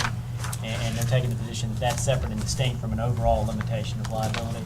But at the end, it's the state against the state. It's MDHS against us. And so how the AG will come down on that, I don't know. That doesn't give me tremendous heartburn. That's not the one that I think is any kind of deal breaker. I understand. Further discussion, Alderman Perkins. I'll just make sure I have the reason motion. May I be recognized for motion? You may. Mr. Attorney, I hope I got the right one, okay? Yes, sir. If not, stop me, okay? Okay. Mr. Mayor, I'm going to read from this, it's so technical. I move approval of the contract between the City of Starkville and the Mississippi Department of Human Services for providing services on behalf of Brick Fire Project in accordance with the requirements of grant number 467Q621A, contingent upon the amendment of Exhibit B, sections Roman number 2-B, Roman number 3-A, Roman number 6, and Roman number X111 to the approval of the city attorney, or in the alternative, allowing the mayor to execute the contract with informed consent of the legal concerns of the city attorney relating to those sections. And here's the amendment from the city attorney. All right. I just read that exactly as he advised. Alderman Perkins has just made a motion as stated, and since he has reduced it to writing and stated it, I will not reread it without objection. Any objection? Seeing none, do I hear a second to Alderman Perkins' motion? Second. Motion has been seconded by Alderman Sistrunk. Alderman Perkins, do you wish to speak on the merits? No, sir. Any discussion? Alderman Sistrunk. I just have one thing I want to say, and I'm going to borrow from Alderman Carver and Alderman Perkins when I'm saying these things. I fully intend to vote for this. I recognize that this particular board has inherited a flawed process from prior boards, and we fully recognize how important this service is to the community. So I'm going to be supportive of it. I do want the city attorney to get as much of that cleaned up as possibly can, and I'd like for us also, as we go forward, to start thinking about what we can do from a contracts administration perspective to limit our liability. There's certain things that Brickfire can do and has done. We've been fortunate to have a good partner given the exposure that we potentially have. But I think it's incumbent upon the city to also strengthen what we do from a contract administration perspective. We're not prepared to discuss or deal with that tonight, but I do think it's something we need to look at going forward. Further discussion? Thank you for your good work. Any further discussion? Do I hear any further discussion? Any further discussion? Any further discussion? Seeing none, all those in favor of Alderman Perkins' motion, please signify by saying aye. Aye. All those opposed, please signify by saying nay.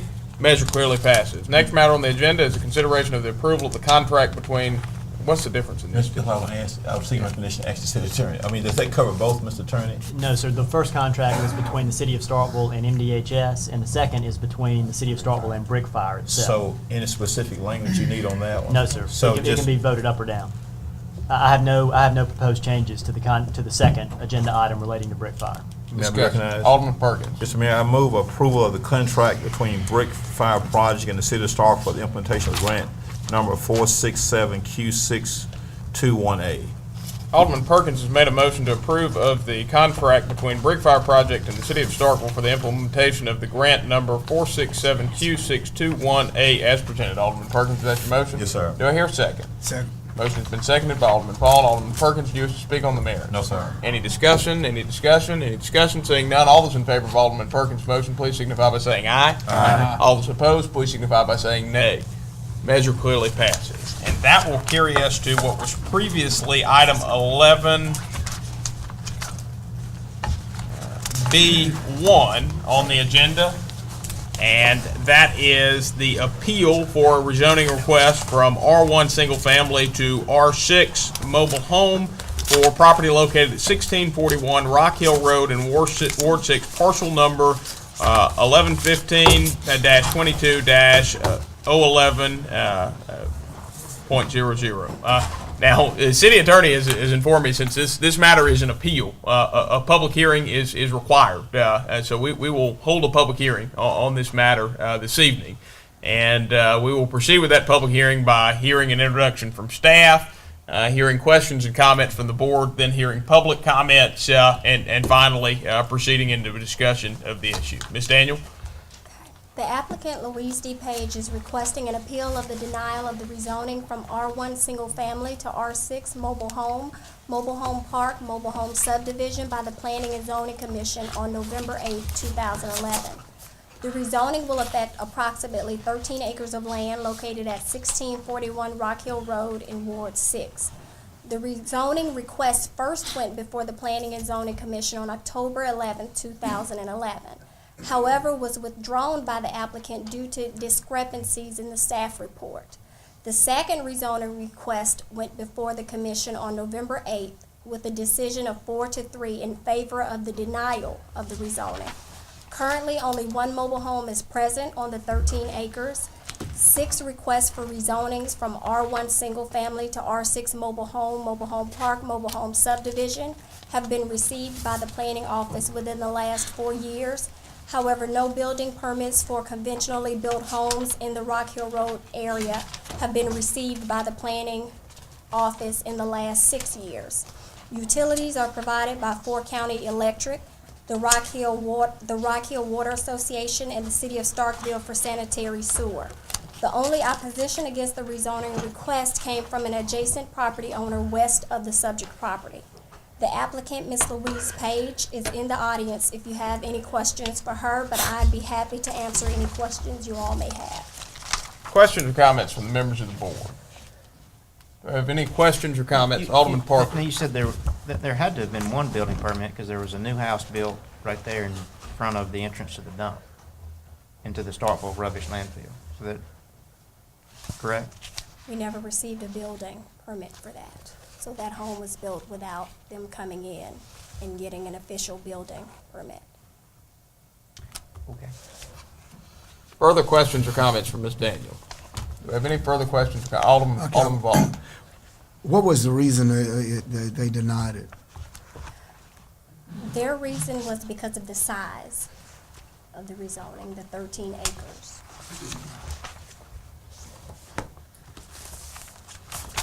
Do we have further questions from Alderman Vaughn?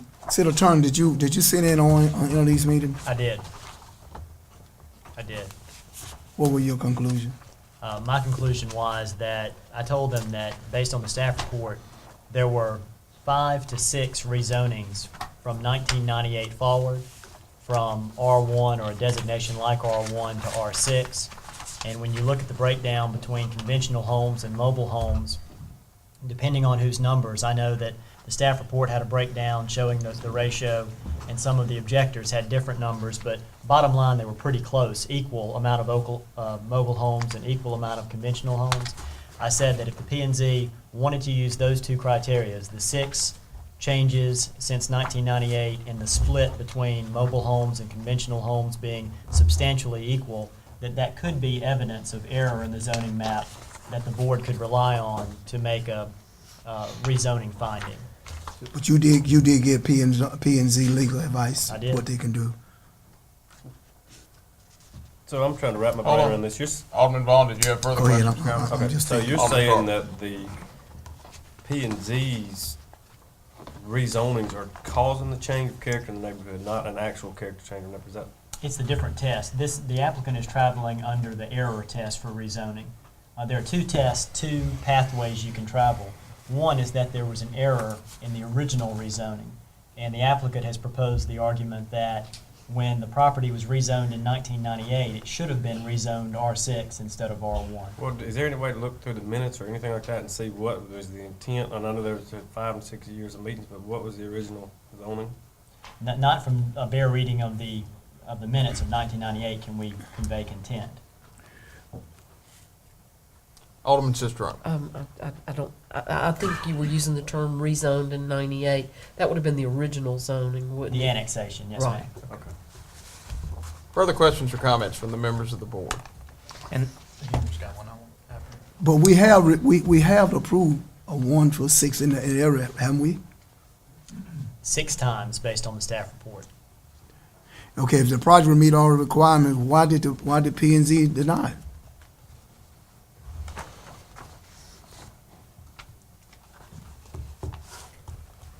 Alderman Dumas. When you talk about error, what is can error be justified because of prior P and Z or board action? Or is it assumed that, as all zoning changes, it's somewhat subjective? What define error a little greater here, just so that I understand what all we're talking about here. Sure. Just like the test of the change in the neighborhood test, and that law doesn't define the term neighborhood, the law explicitly doesn't define the term error to give the board the discretion to weigh all potential evidence of error and also factor in their own familiarity with the surrounding property. So we don't know if error was then used as the justification for the first rezoning from R1 to R6. Since the annexation, That's right. I think you have a record of the Yes, grounds. we have the staff report, and that was the justification for the rezoning, Error. error in zoning. And so if there was no prior rezoning in the error, or in the area, what then would be error at that point? Because we're using previous rezonings as a justification of error. What causes error? The argument for error would be that when the property was annexed in 1998 and when it was zoned R1, the error was that it should have been zoned R6. Because there were existing trailers on the property at that time? And because there have been subsequent rezonings to recognize R6. That's correct. Was it then thought that the entire 13-acre block was voted in error, or That was the debate at the P&Z. around what? Whether that whole block was in error or just a portion of it? She was bringing an application to rezone the whole portion, the 13 acres. Further questions or I've got comments? another one. In Alderman Dibble. 2008, we're shown in here that there was a, I don't want to call it a parcel because it wasn't well, maybe it is a parcel. There was a parcel that was deeded and a rezoning occurred from R1 to R6. In the middle of this parcel. Was that done so in 2008 on the basis of error as well? Yes, sir.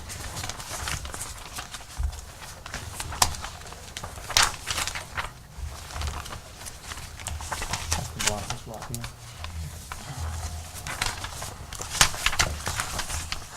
For consistency, where are you referencing to? It's on back in the document a little bit, but there's a, The page number?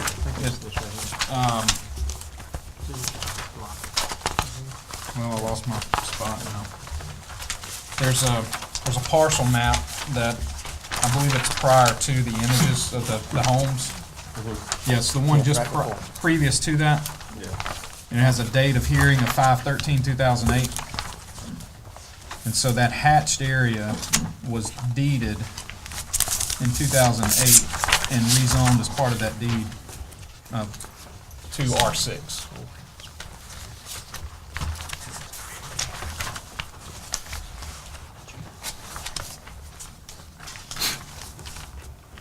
Now I'll still have the floor, I'm sorry. You do. I've just looked briefly, the most recent image on Google Earth has another, what it looks to me is a mobile home. I couldn't see it from the road when I drove up there. So we are sure at this present time there is one mobile home on the Correct. entire There's only 13 one. acres. Correct. Okay. And that is Ms. Page's mobile home Yes, sir. adjacent to the frontage.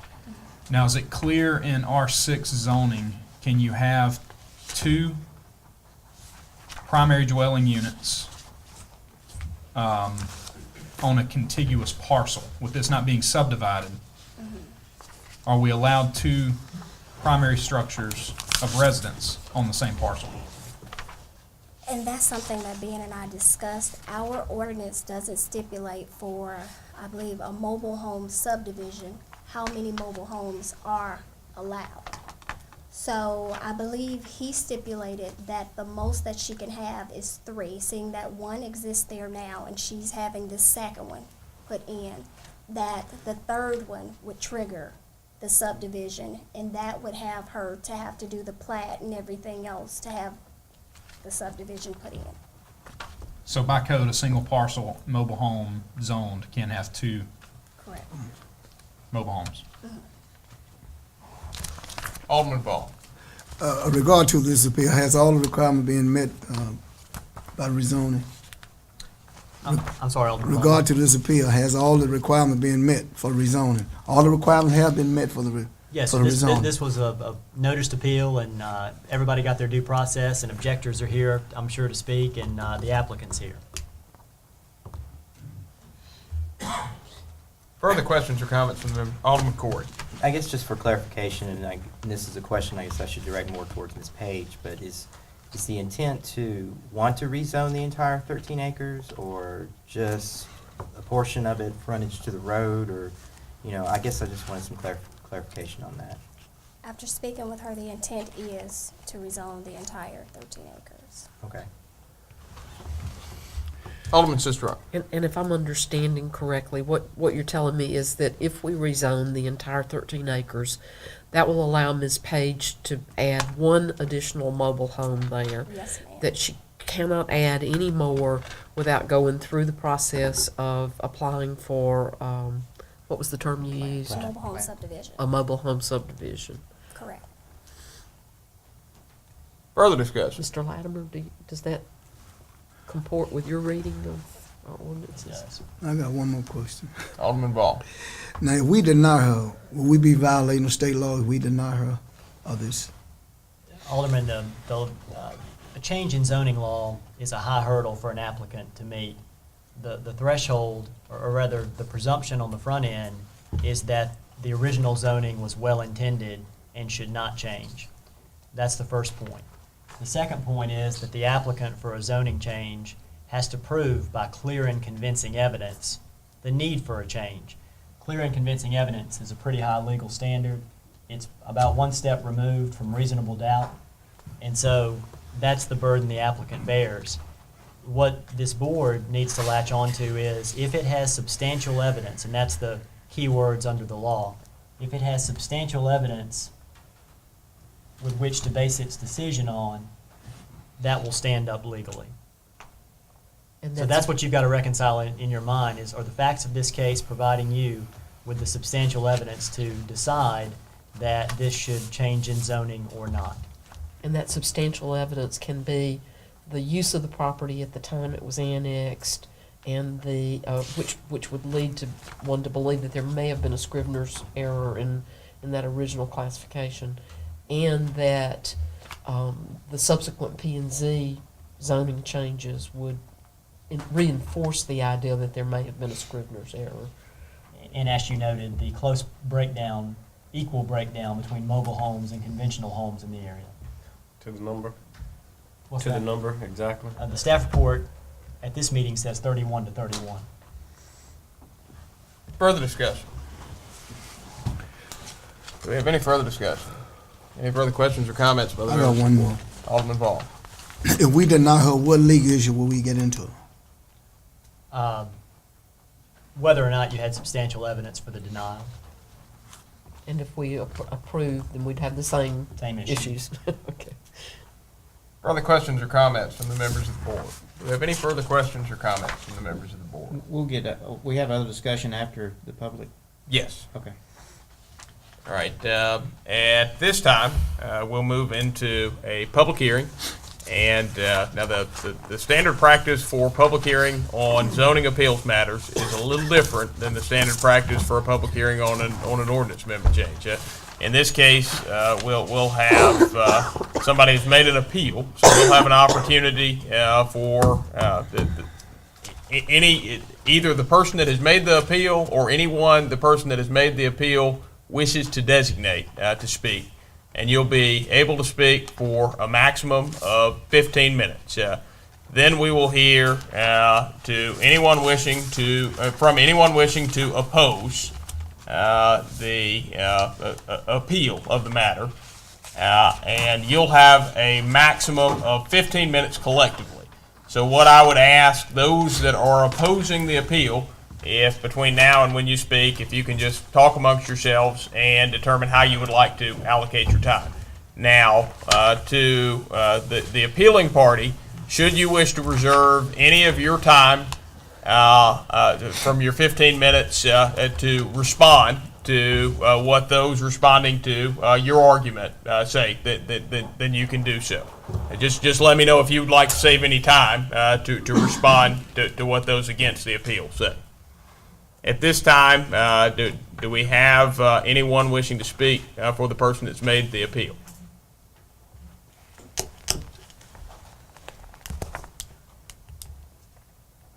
Is the person that made the appeal in the audience? Ask Ms. Page directly if she wants to speak. Ms. Page, Oh, yes, sir. would you like to speak? Well, the only thing I would say, I wrote y'all a letter, and I had everything in the letter that I wanted y'all to do. And the only thing I wanted, just something for my, let's say for my grandson, so he can put in my mobile home there. And, I had wrote the letter, and I had everything in the letter that I wanted y'all to read. And, did you get the letter? Yes, ma'am. Okay. Well, the only thing that I would like to say tonight that I would like to have, if there's no more action, just so my grandson could put in my mobile home now. Okay. Do you have anything further to say, or is there anyone else you would like to speak on your behalf? No. Would you like to reserve an opportunity to respond to what those against the appeal say? No. Okay. I love y'all. Thank you, Ms. Page. Thank you. All right. Now, how many people do we have wishing to speak against the appeal? All right. Have you been able to talk about how you'd like to allocate your time? No. All right. What I can do is I can. Just hit it with us. Yeah. We didn't have time. Yeah. I can keep a running clock. The only thing that'll do is if the first person talks for 12 minutes, and that's only going to leave 3 minutes for the people that follow. That'll be fine. I'll make that short so they can be a little longer. Okay. I'll get home quicker. That's not gonna happen. I'm Larry Bell, and I own 115 acres that butts up to this property. And I don't believe any one of you up there would want a 13-acre trailer park next to your land. If you would, raise your hand. But I don't believe you would. And this whole thing started off out of kilter. Everything was more or less messed up. We were not opposed to the lady having a grandson a lot. But when we got to the meeting, it was 13.6 acres for a lot. Now, that's too much for one trailer. So I'm telling you, 13 acres is too much for a single trailer. And that's what her request is, a site for the grandson. And you already got so many violations up there, it ain't gonna make any difference. They violated everywhere in that area. And it said they sent us notices. They got 3 new trailers on up the road up there. We never got a notice on it. Neither one of the 4 of us. But that's the way they do business. Every time we went to the building department and asked a question, that was privileged information. We couldn't get it. We had to get our information off the computer Friday after lunch in order to put the case together. But I do want you to know I'm opposed to 13 acres being rezoned for a trailer park. How much time? All right, he spoke for 2 minutes, so there's 13 minutes remaining for those wishing to speak against the appeal. Hi, I'm Ann Daniels, Mayor of the Board. In 1996, we began working on this annexed area. My property was annexed as the Rock Hill area and all. I had no interest in it, but we began attending minutes and meetings and collecting information on the zoning, and they sent out information, they sent out maps to zone, not rezone, for different meetings, and it held true to form on all of these maps that it would be R1. At that time, there was a misinformation now exists that there was not a mobile home R6 zoning. It is actually on the map, mobile homes, R6 zoning. That was a choice at that time. I have a copy of the ordinance adopted January the 1st, 1992, and I actually have, if the board needs one, I have an extra copy that was printed back then, and I compared it with the MUNA code, and it pretty much, as best I can tell, follows the same criteria that it had back in the 92 ordinance. My contention is that, as stated on page 2 of the memorandum, it stated that Ben Griffith was recommended by Dr. Dora Herring of the Planning and Zoning that the rezoning be approved based on error, since the only mobile manufacturing home classification available in 1998 was for mobile home parks. The R6 zoning classification was created after the 1998 annexation. It existed in 92 according to the city ordinances, and this is the zoning ordinance for the city of Starkville. We were not aware, after 2001, I have official zoning map, but after 91, I was not involved in any of this. I was not aware of the rezoning and this issue being used until this situation came up.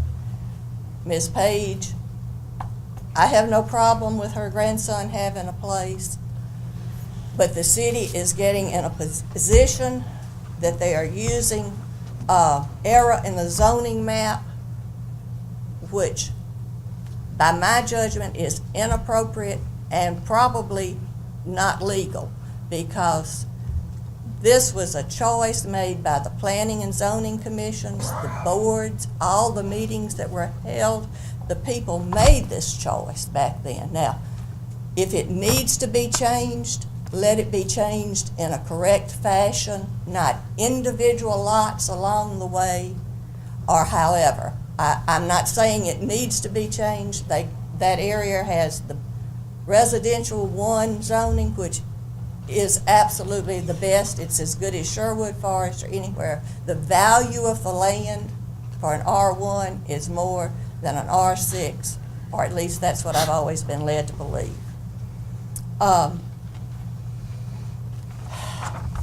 That's my main issue with this, and Ms. Page pointed out that further rezoning in her letter will be granted using the P&Z using error in the zoning map, and we can have the Rock Hill area or wherever else can be. It can change any. I might want to have one out in the Cotton District. I'd love to put a trailer out there. If that's the route that the city sees best, it's going to have to be your choice. I can't do anything about that, but I feel very strongly that it's been occurring under a misconception, and I think that the P&Z, and actually this is still the zoning ordinance of January 1st, 92, I believe is still in effect on the Muni Code, except with some amendments. They have added R3A, R4A, and a couple of others. But basically, the annexed areas have not been changed. I haven't dealt with what's inside, but I would be glad for anyone to look at these maps. I would be glad for them to look at this official zoning map, recommendations from the zoning committee. It wasn't a haphazard determination and a mistake by these people back then. I mean, they worked too hard. I didn't have the actual input as to what went there, but I did have suggestions, as anybody else had, that wished to make them, the suggestions. So I just respectfully ask for you to consider that.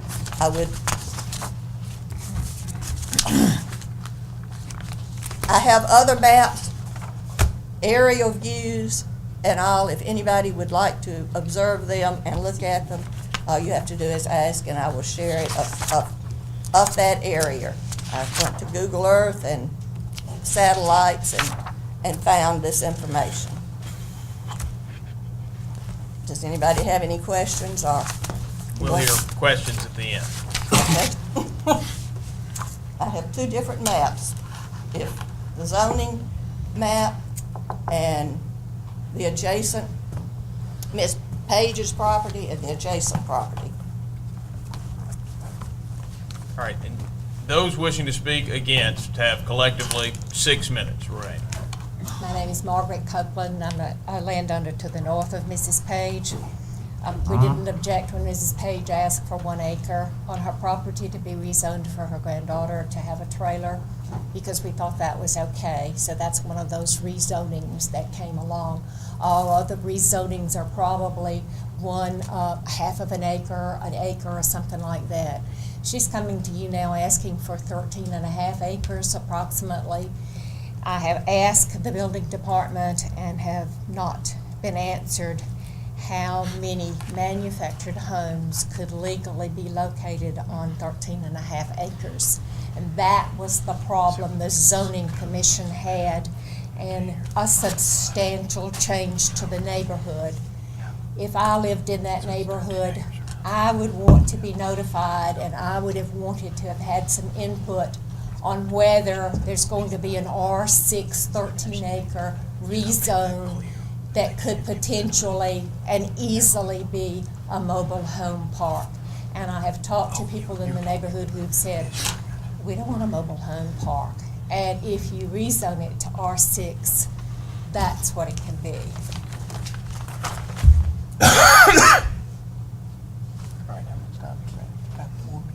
All right, we have 4 minutes remaining for anyone wishing to speak in opposition to the proposed zoning change or to the proposed appeal.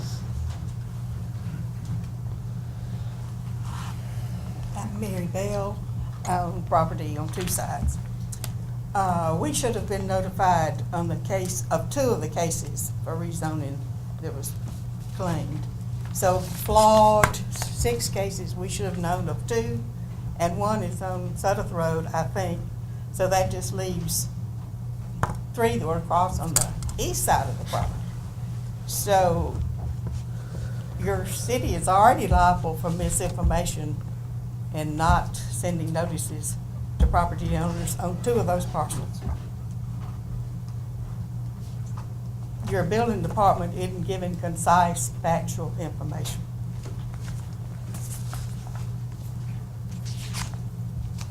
Thank you, Ms. Bell. How much time? 2. All right, we've got approximately 2 minutes remaining for anyone wishing to speak against the proposed appeal. Is there anyone wishing to speak against the appeal?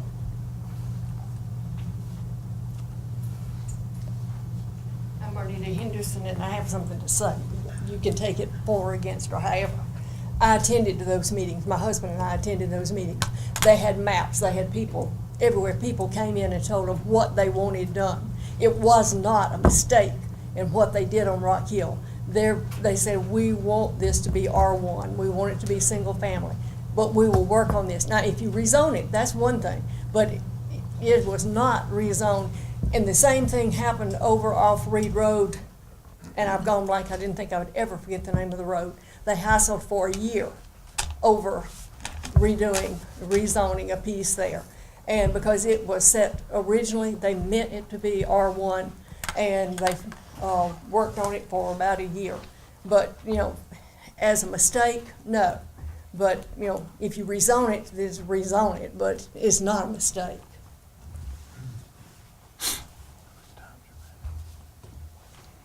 All right, we still have approximately 1 minute remaining for anyone wishing to speak against the appeal. Anyone wishing to speak against the appeal? Is there anyone now wishing to speak against the appeal? I would like my question answered. May I speak in that sense? Vote. Of how many can be on 13.5 acres mobile homes? I can answer that. Yeah. Would you answer that? 117.6 units, If it's subdivided as a mobile home park. if it's subdivided. 5,000 square foot parcel. If it's not subdivided, too. All right, let's complete the comment portion of the hearing. All right, is there anyone that wishes to say anything against the appeal? All right, seeing no one, Ms. Page, did you have any comments that you would like to make in conclusion? Okay. Do you have anyone with you that you would like to allow to make comments? Yeah, if it's one, State your name for the record. Montreal Gibbs. State it, spell it. Spell my name? Yeah. MONTRACGIBS. Okay. If it's 1 acre or 13 acres, for it to be rezoning, it got to be subdivision divided. Other than that, you're gonna put one trailer on there, so why does it matter?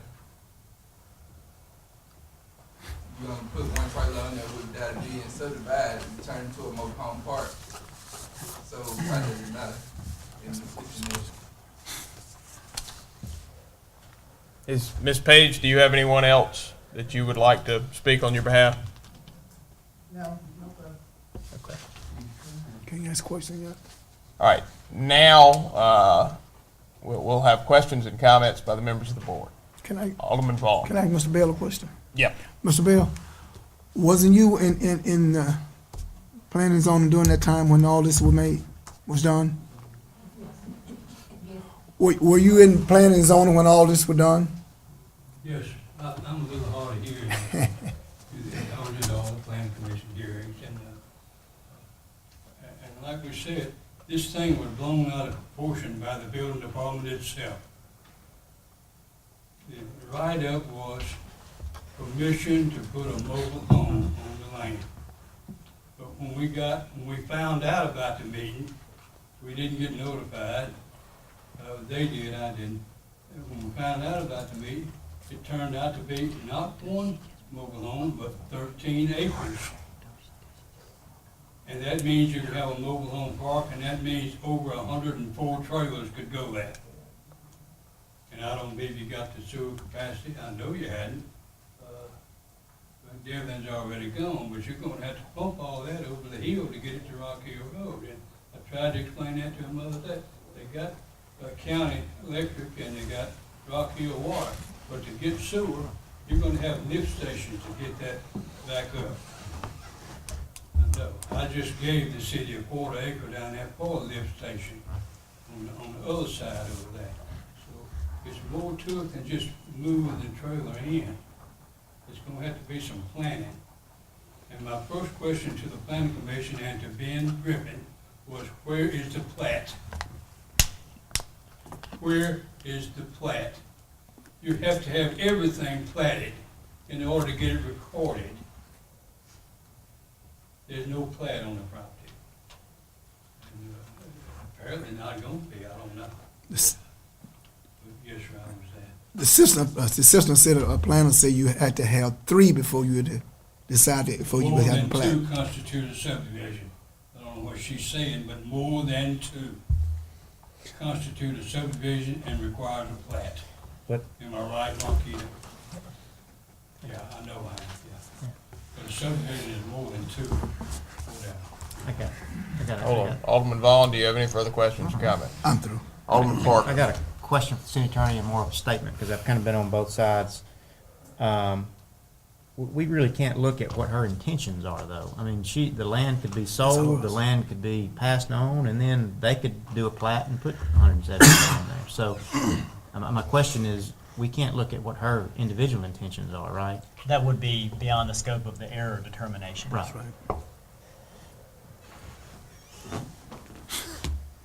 Quick question, if you're done. Oh. Do you want to, Chris, talk to the plat issue? Because it's my understanding that these are unique parcels. There does not exist a plat, but we do have a deed for the one rezoning that occurred in 2008 that has legal description, but not a true plat. Is that true? That's my understanding, although I would defer to Ms. Daniel as far as exactly what happened with the platting and the deeding of this land prior to this year. For the 1 acre that was rezoned back in 2008 for her granddaughter, Miss Gibson, Bridget Gibson.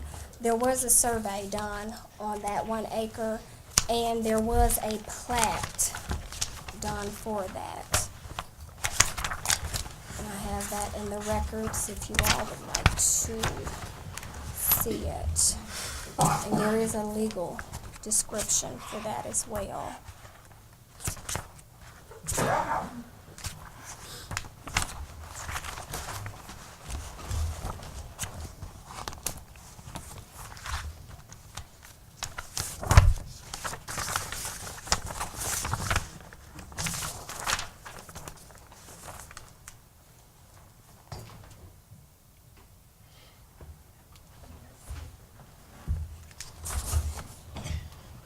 And so that plat for that parcel has been recorded.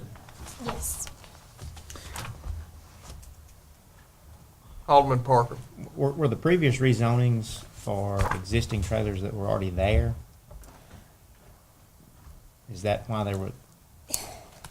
And that would be more of a ban question. To my knowledge, when I pulled up the previous staff reports, it did not say anything about the reason for the rezoning. However, I remember in our P&Z meeting, November 8th, that Ms. Herring did bring up a point of 2 of the rezonings came before the commission because there were damage due to a fire. And they had to rebuild, so they had to have a Correct. permit, and they were out of zoning. Correct. Do you know what years those were? That's all right. It I was, do not know the year because it didn't specify that in the staff report. okay. Further questions or comments from the members of the board? Alderman Vaughn. Mr. Mayor, I'm gonna have to make a motion because due to the violating of her rights and with all the legal things that been said and being done and all the legal documents, I would make a motion to approve the rezoning requested from R1 to single-family R6 mobile home, MHS located at 1641 Rock Hill Road, Ward 6, based on the error in the city official zoning map. All right, Alderman Vaughn has made a motion to grant the appeal of a rezoning request from R1 single family to R6 mobile home MHP MHS for property located at 1641 Rock Hill Road in Ward 6, parcel number 115-22-011. Alderman Vaughn, is that your motion? That's my motion. Do we hear a second? Got some discussion. Do I hear a second?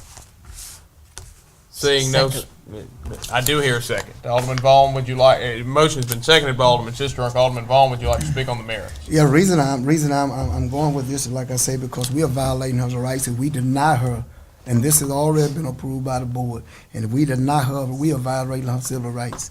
And we finna go into some legal issues if we did deny her. Alderman Dumas. I've got, I can't disagree with the fact, I do disagree with error. Well, no, let me restate that. I agree with error in the fact that is, going back to Alderman Parker's comment, can error be justified by the fact that it was zoned R1 while there was a trailer sitting on the parcel, therefore it should have been zoned mobile home at the beginning? Yes. So that's a justification for error. All of this error is the board's discretion as to what constitutes error. But that could be a fact that the board could rely on to make that decision.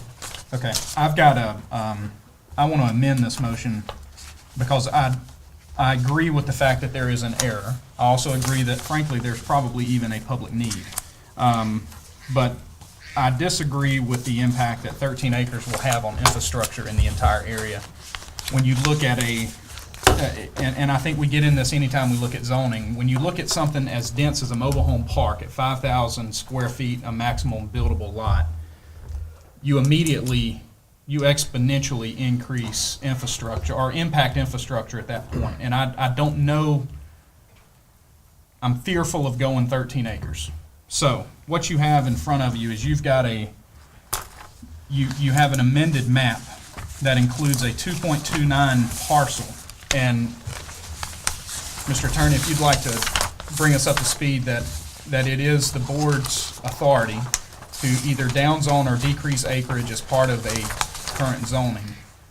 But you heard earlier, the mayor asked the city planner, the assistant city planner, whether it was the intent of the applicant to rezone 13 acres or 1 acre, and she said 13 acres. So the specific issue before the board is 13 acres as brought by the applicant. But I believe she also said that there was a provision in that she could take an acre as well.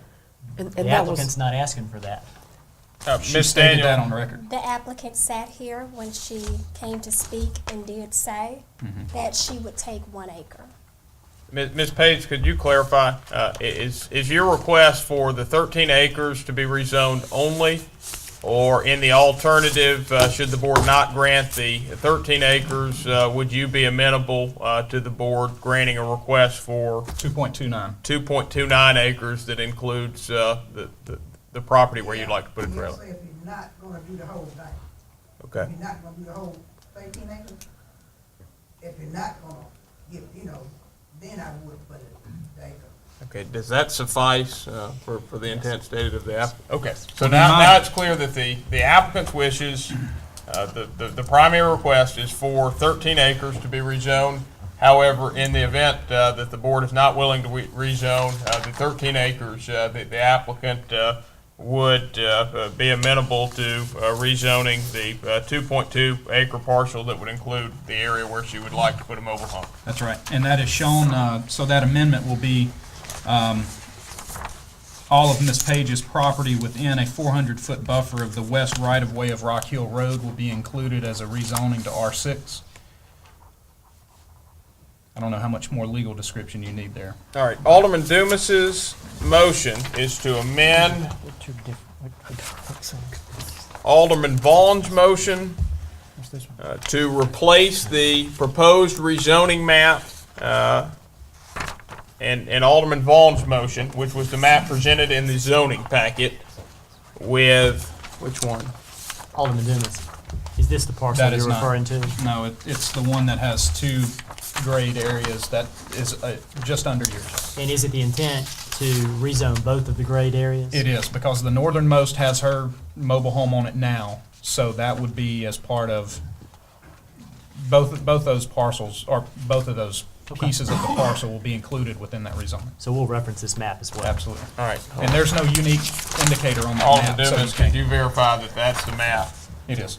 All At right. 2.29 acres. Alderman Dumas has reduced the map that he is proposing to amend the main motion to replace with in the packet, and the city clerk has it. So just for clarification, Alderman Dumas's motion is to replace the map associated with Alderman Vaughn's motion, which was the map in the packet material, with a map that he's reduced to writing and given to the city clerk, and all of you have at your table. Alderman Dumas, is that your motion? It is, and I've got another discussion point. All right, Nate, we're making a motion Go right ahead. now. Do I hear a second to Alderman Dumas's motion to amend Alderman Vaughn's motion? second. Motion has been seconded by Alderman Sistrunk. Alderman Dumas, do you wish to speak on the merits? I just want to be clear that as this is a contiguous parcel, that she can, or her grandson, or he can in fact have an additional primary resident own a contiguous parcel under the same zoning. Yes. Okay. All right, so we are now in discussion on Alderman Dumas's amendment to Alderman Vaughn's motion. Alderman Vaughn. Question to Ms. Page. Ms. Page, are you pleased with this decision? The one about, just the acre, Yes, ma'am. Are you pleased with the 2.9? Would you like to see the map, Ms. Ms. Daniels, you Page? want to show her map just so she's clear? Can I ask a question? Who chose the 2.9 acres? Where did that come from? I asked for Ms. Daniels and our GIS coordinator to look at alternatives.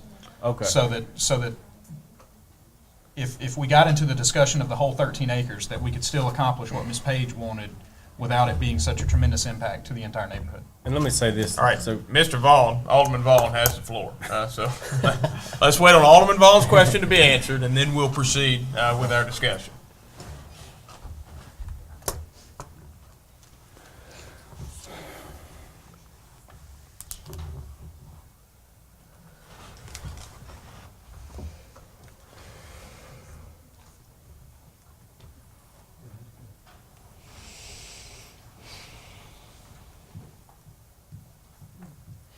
All right, and Alderman Vaughn has asked the question to Ms. Page whether this is a solution that would please her.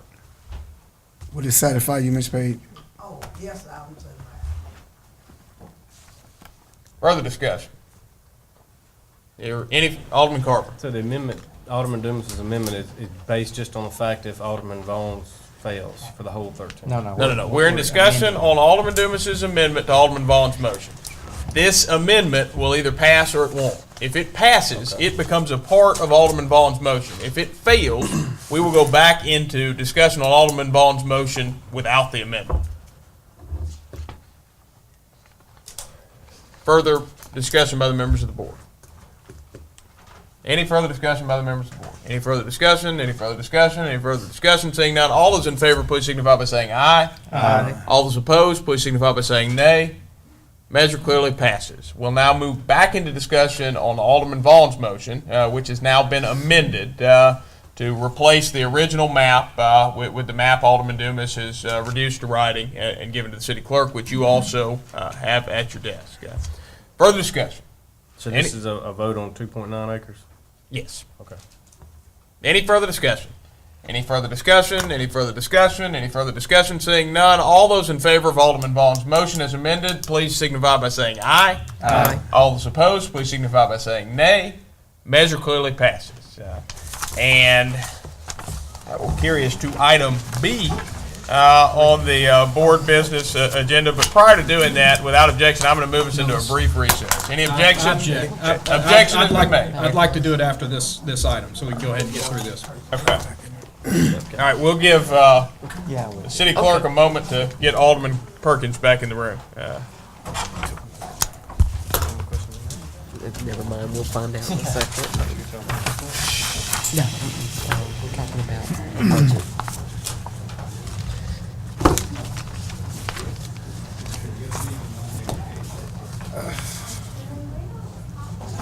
This is like one of those from the beginning. That's it. Objection, huh? Yes. That's fair enough. You won't let me talk, I'm objecting. I'll just, Can I make a don't need to motion to talk put at them each down other here so and much.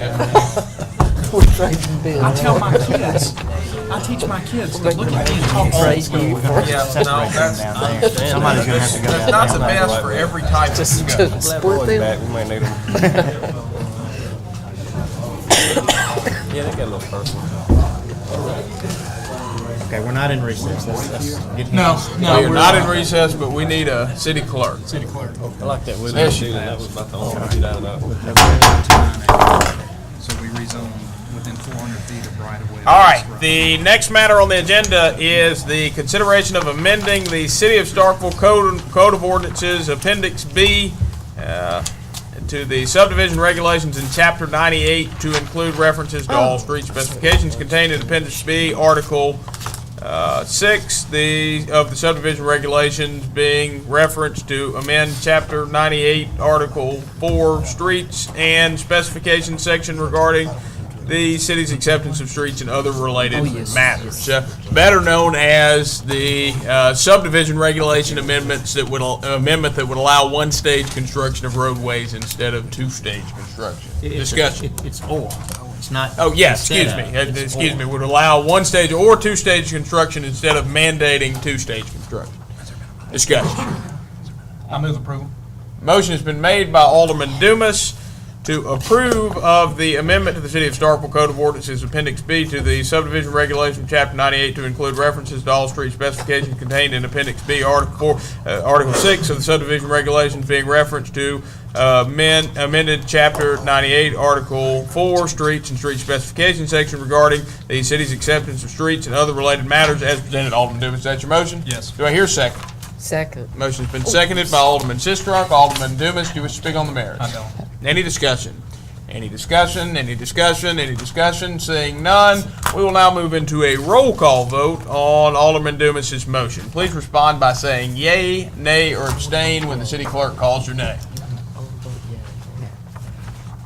Alderman Carver, Nay.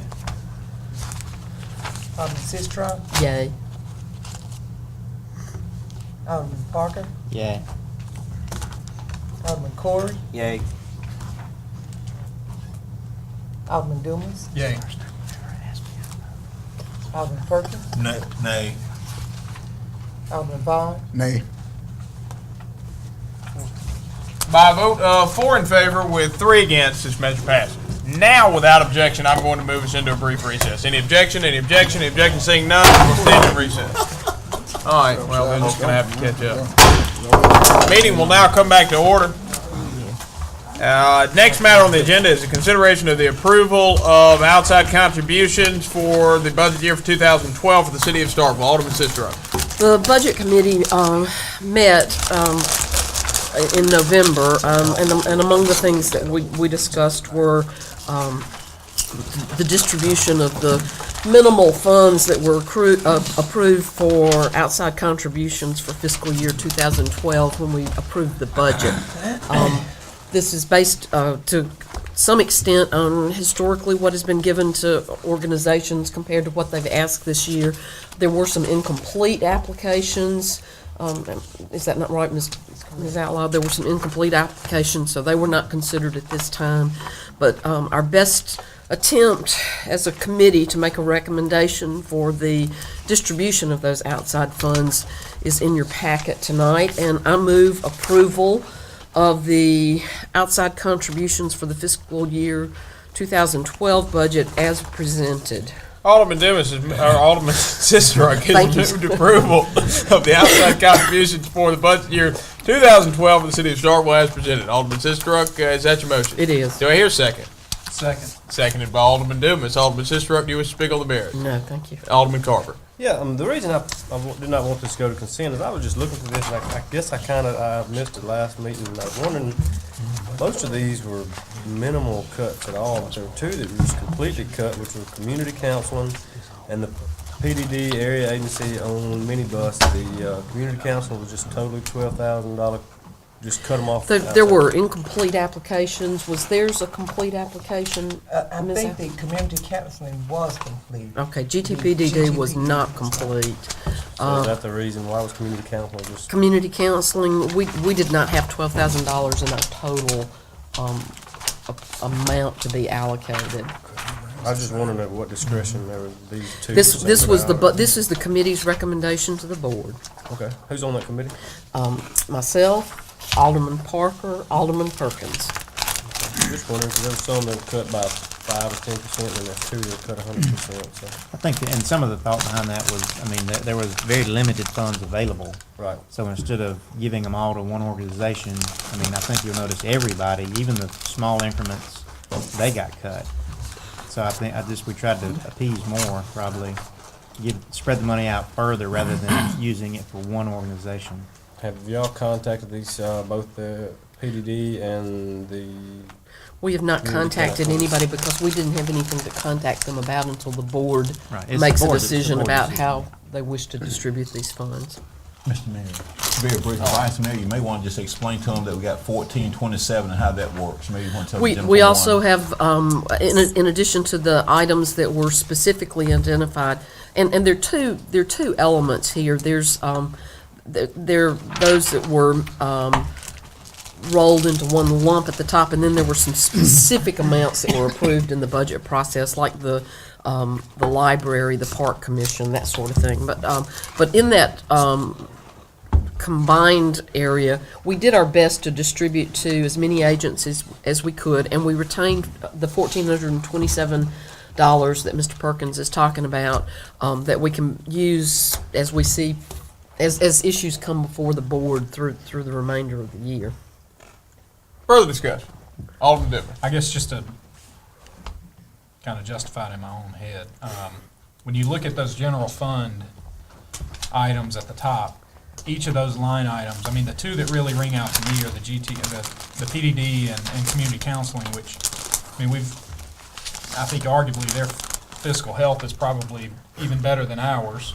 Quite possibly. Yeah, whereas you look at Boy Scouts, Girl Scouts, Brick Fire, Girl Scouts, Safe Haven, Starkville Reads, I mean, those are all probably tried and true nonprofits that have a mission that are not in fiscal health the way the others are. So they don't have access to the same access to larger funds as those other two agencies do. You're absolutely right about that.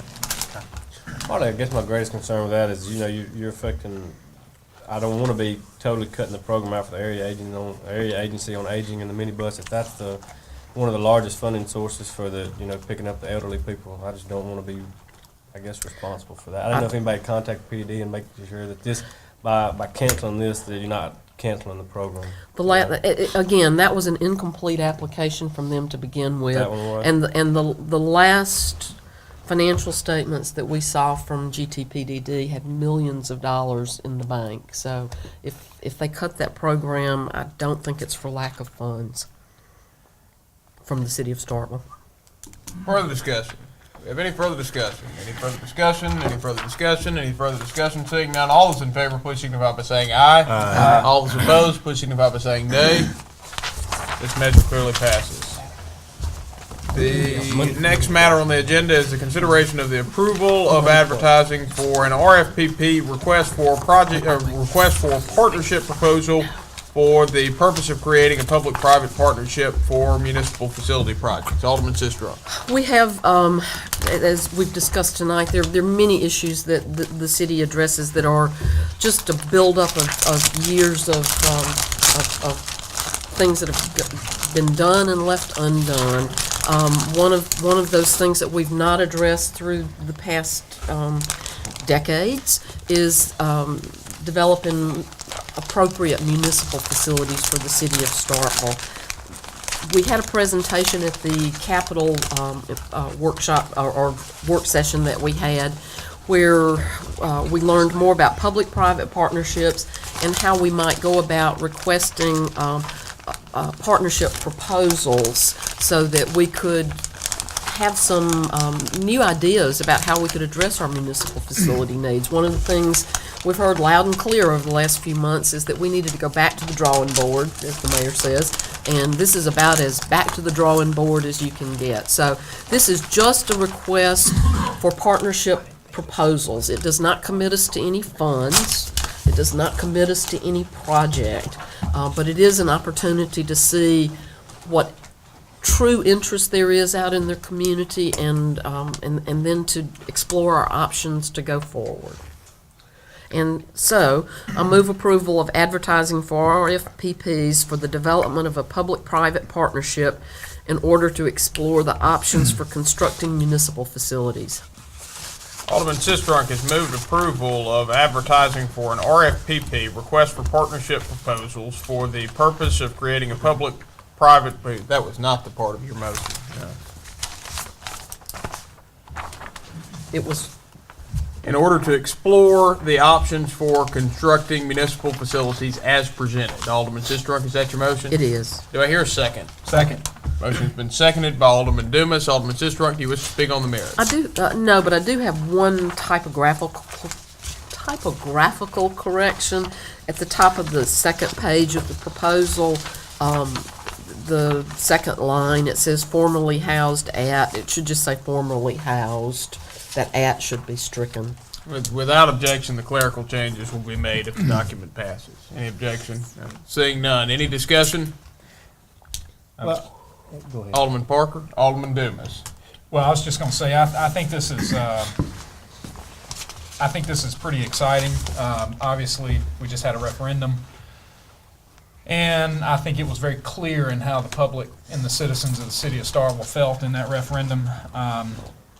But as Alderman Sistrunk said, I think that our issues here are real, and I think even going back to Alderman Vaughn's comments of, we have so many things that have built up over time that are significant issues in the city that I think we need to be as creative as possible in looking at alternatives to be able to accomplish just the basic needs that we have.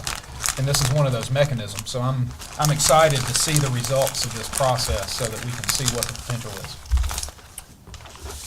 Further discussion. Alderman Carver. Kind of looking into this, and it's a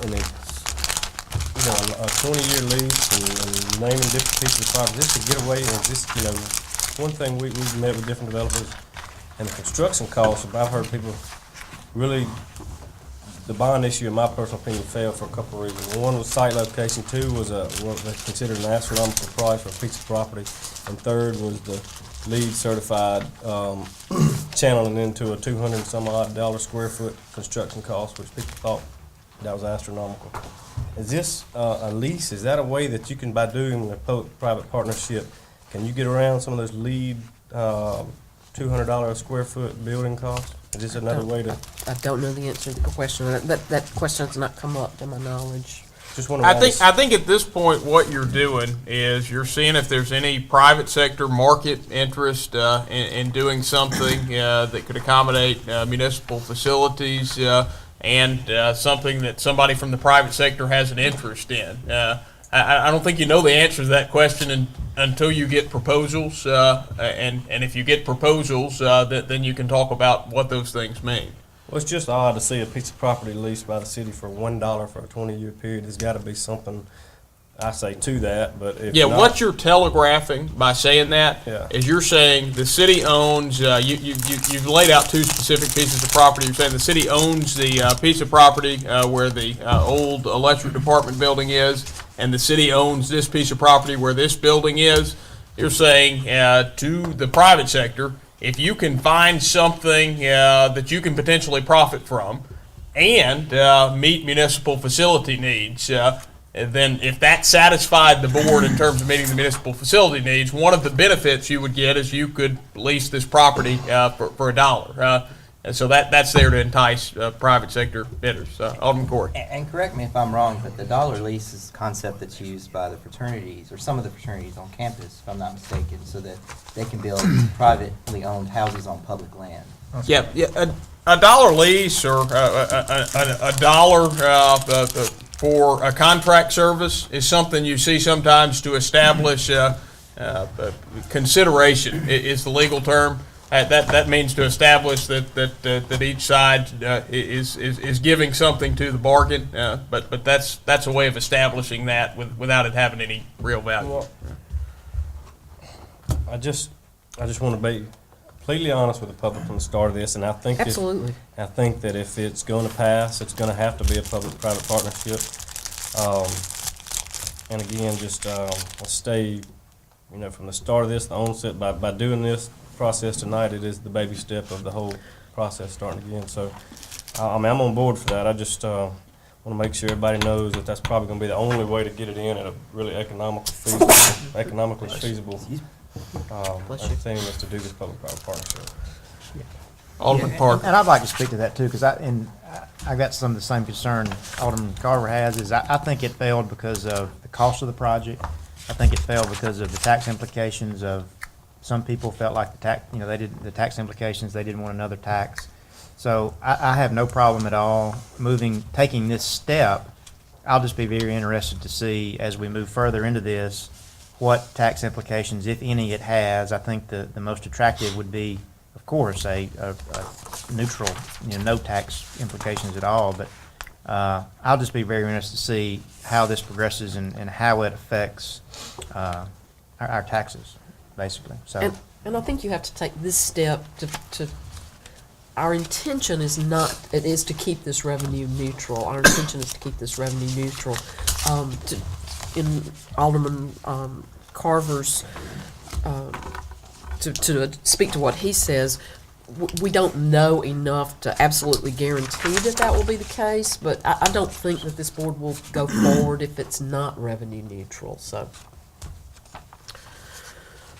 Further discussion. I've got a comment and a plug. It's my understanding that with a true public-private, that because the lead ordinance is on city-maintained buildings, that you forego that.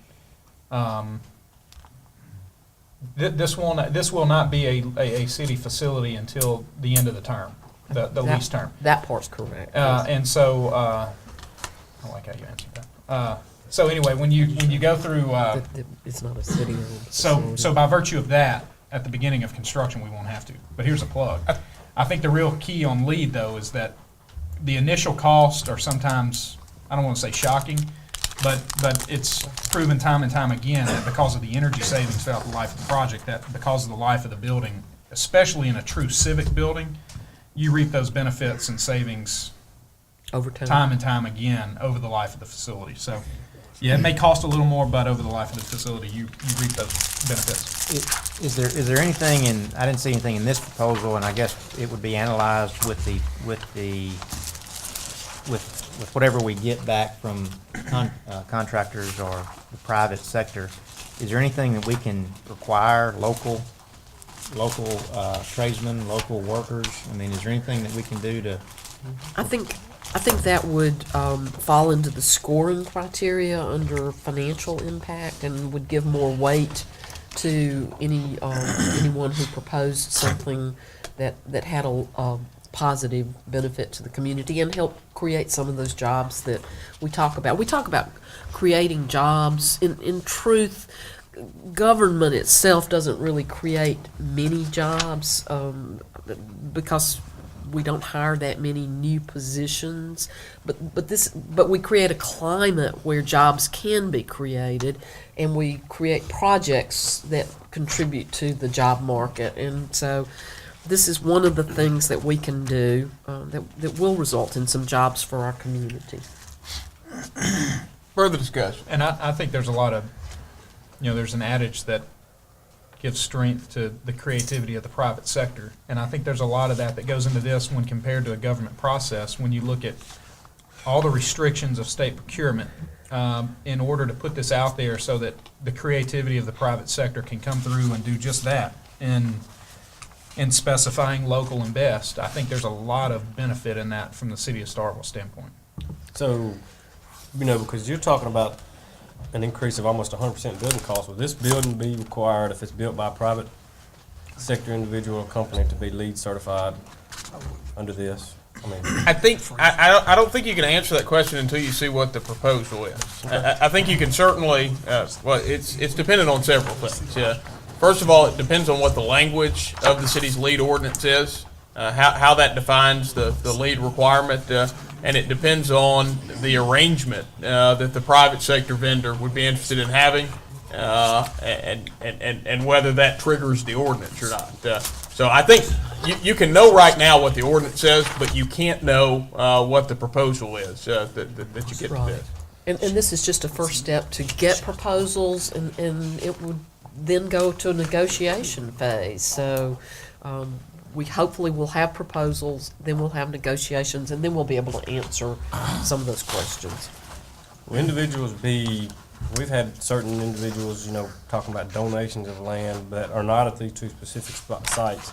If they're not at these specific sites, would they be penalized in any factor whatsoever in the 100% scoring criteria because they're not located at City Hall's current site and Electric Department's old building? No, and I think that's why the scope of that RFPP is drawn very broad, where if somebody comes in with a proposal for general administrative services, then it's going to be within the scope of the building. Okay. I think saying that this piece of property and the old Electric Department building property are assets that the city has is a way of alerting anybody that might want to make a proposal that those are things the city is willing to bargain with if they can meet the city's facilities needs. Okay. If I may say one thing about the LEED requirement, though, and then I'm going to leave that one alone. I think that if their proposals can affect whether it falls under that ordinance, they need to at least be made aware of that so that they can draft their proposals based on that requirement. So that I would hate for them to make a proposal that did fall under the ordinance and then it have to be immediately disqualified because it wasn't LEED certified, or vice versa. So I do think they need to at least be made aware. The applicants need to be made aware of that. And that ordinance. I'm sorry, I didn't have my hand up and I interrupted.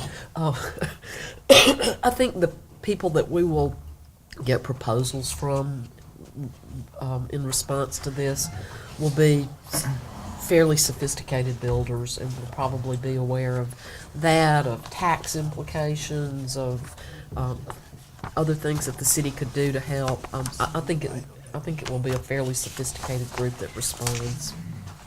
Further discussion. Mayor, may I say something directly? You may. Just to be aware that when the proposals come in, this will be a lowest and best proposal determination pursuant to the statutes that govern lease purchase agreements and public and private arrangements. Further discussion. Do we have any further discussion? Any further discussion? Yes, Alderman Newman. let me, a couple of things, Chris. We are comporting in 20 years as a maximum allowable lease term under state statute, is that correct? Correct. Everything else in this jives and is allowable under Mississippi law. Pursuant to the statute that governs this, and it occupies the field. And so the RFPP is a true lowest and best bid, then? Yes, sir. Okay. Further discussion? Any further discussion? Any further discussion? Any further discussion? Seeing none, all those in favor of Alderman Sistrunks' motion, please signify by saying aye. Aye. All those opposed, please signify by saying nay. Nay. Nay. By measure of five, by vote of 5 in favor with 2 against, this measure passes. The next matter on the agenda is the consideration of approval of a memorandum of understanding between the City of Starkville and Reed Place LP and Reed Place Phase 2 LP for the construction of the Reed Place subdivision.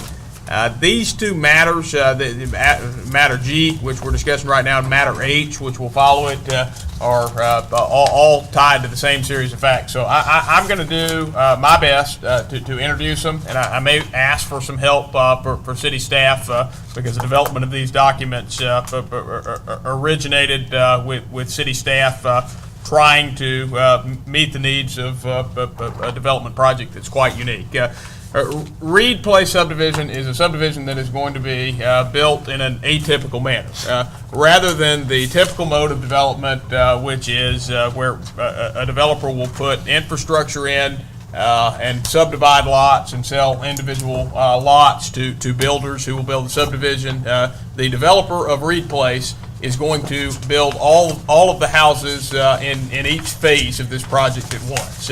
So the first phase, which will include, I believe it's 36 homes, will be built all at once. That being the case, the developer has asked the city, is it possible, rather than going through the traditional process of doing infrastructure build-out, getting infrastructure certification from the engineer, and then being able to pull building permits for the houses on the lots, if he's able to build the lots and the infrastructure simultaneously. And that sent our staff to the drawing board quite a bit. The first major concern is making sure that the city is in a secure position so that nothing could possibly happen where the developer would build all of the houses and the infrastructure wouldn't get developed. So the effect of this arrangement is to create an agreement with the city, the developer, and a bank to make sure 150% of the project cost is in a secure account in the bank, which is the city's insurance policy, that all of the development that is supposed to take place does get developed.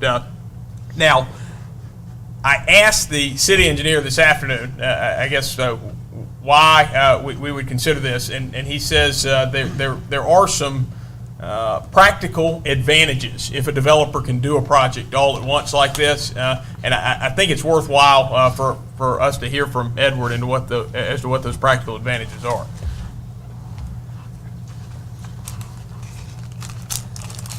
Mayor, I think you kicked this off pretty accurately, and from a constructability standpoint, what the developer is asking to do is basically to come in, do all of their mass grading for the subdivision. They're wanting to put down the roadway stone base to give them construction access around the neighborhood. And then the next step they would like to do is start installing utilities, water, sewer, storm drainage, and at that same time start pulling building permits and pouring slabs for all the 75 homes or so that are located on this site. They would then like to, after they have finished bringing in all the concrete trucks, bringing in all the lumber trucks to do the slab construction and then the framing of all these houses, after that is substantially complete, they then want to come in, pour their concrete curb and gutters, and then pour their do the asphalt roadway. The reason why they're wanting to do this is essentially the finished product. As we've discussed a lot tonight about one-stage, two-stage construction, when you install your roadway and your curb and gutter at the very beginning, that roadway and curb and gutter is going to experience a lot of heavy-duty construction traffic while they're pouring concrete slabs, framing houses, doing the residential construction. So what this developer is offering to do is wait until all of that heavy-duty construction has occurred and then come in and build the roadway infrastructure. I think ultimately, when it's turned over to the city, you're going to wind up with a better finished product. The curb and gutter will not have been run over by all these concrete trucks and construction crews. Your pavement will not have experienced the distress that it experiences through this pretty intense, concentrated construction time. So I think since the mayor, like he alluded to, this is a very unique project in that they want to develop or build all the houses at one time.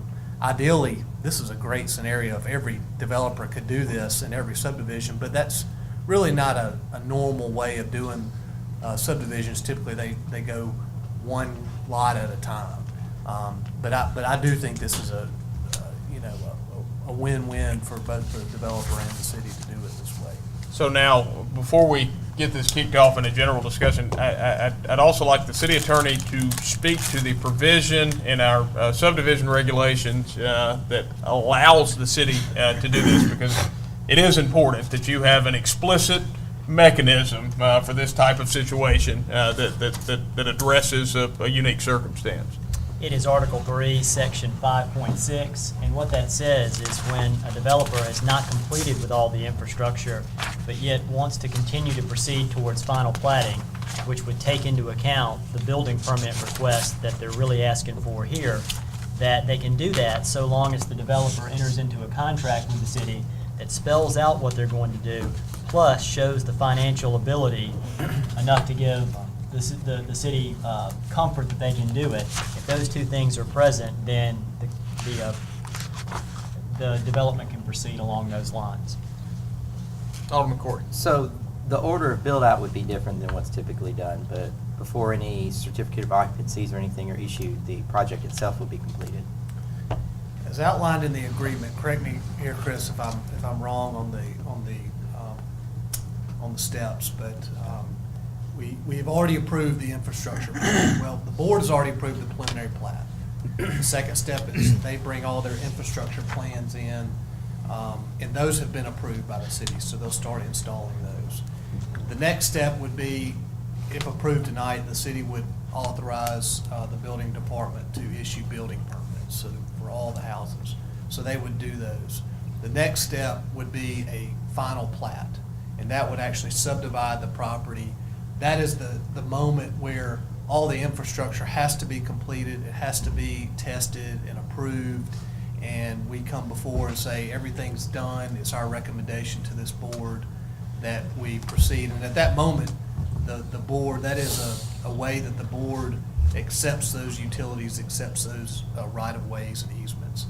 And then after that step, the certificate of occupancies for all the houses would then be granted. So nobody would be able to move in until everything has been approved and obviously approved by this board. And the scope of this, I don't know that we had 76 new permits pulled last year total for the city of Starkville, didn't we? I mean, we just had those numbers yesterday, but nobody's here to. Yeah, I can't tell you the exact number, but it wasn't 76. Alderman Carver. The 150% of total infrastructure cost is the 1.9 million, not the total construction cost, right? I mean, that's just infrastructure up here.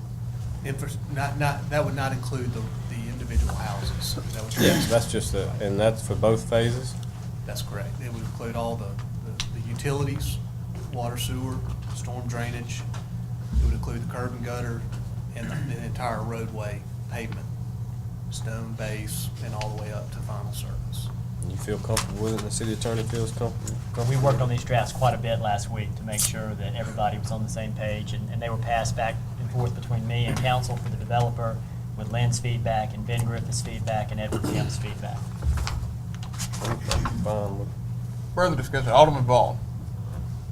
It's just our proper procedure by doing this here, doesn't we go through the ordinance and the guidelines and the policy. This is not one of our proper procedure that we normally do with, right? I think it's fair to say that it's an atypical procedure, but it's one that the code specifically speaks to.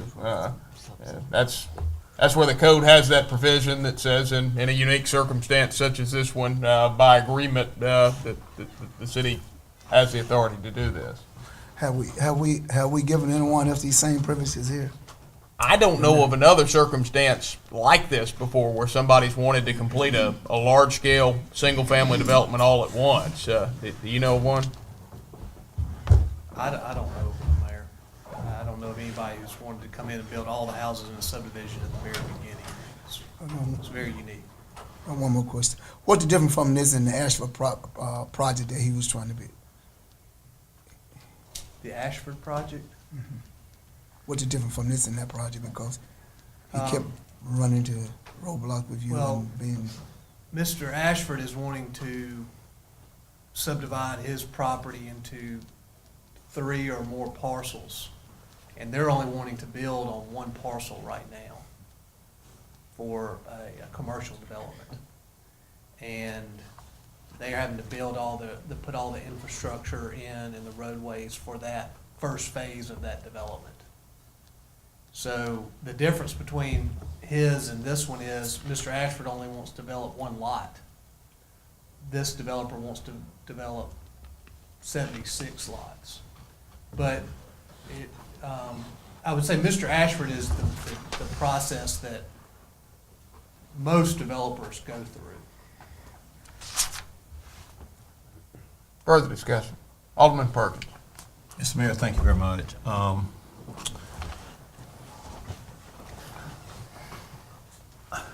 This request, as the city attorney, as the city engineer, excuse me, the city engineer just indicated, is not the normal process.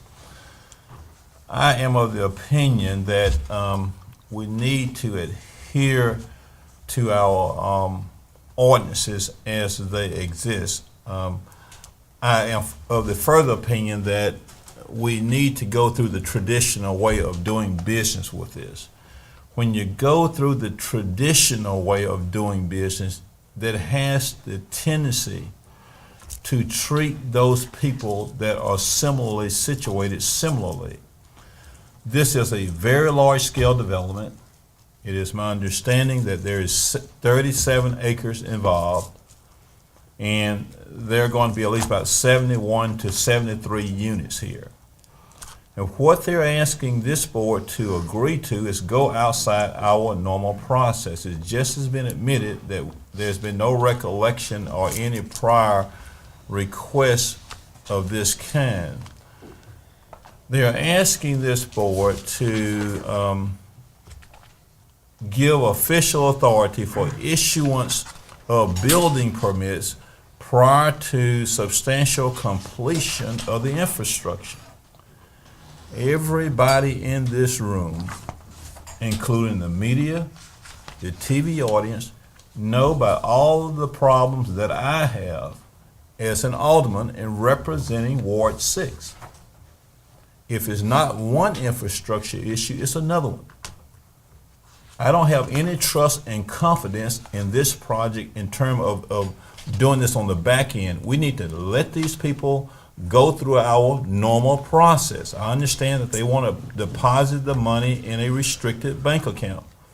Let's make them go through the normal process. If we start holding the people feet to the fire and require them to dot every I and cross every T, then we can eliminate some of these discussions about all of these drainage issues, these ditch issues, and it's just a very stormy time when we have to just come before this board and repeatedly ensure that these constituents' needs are met.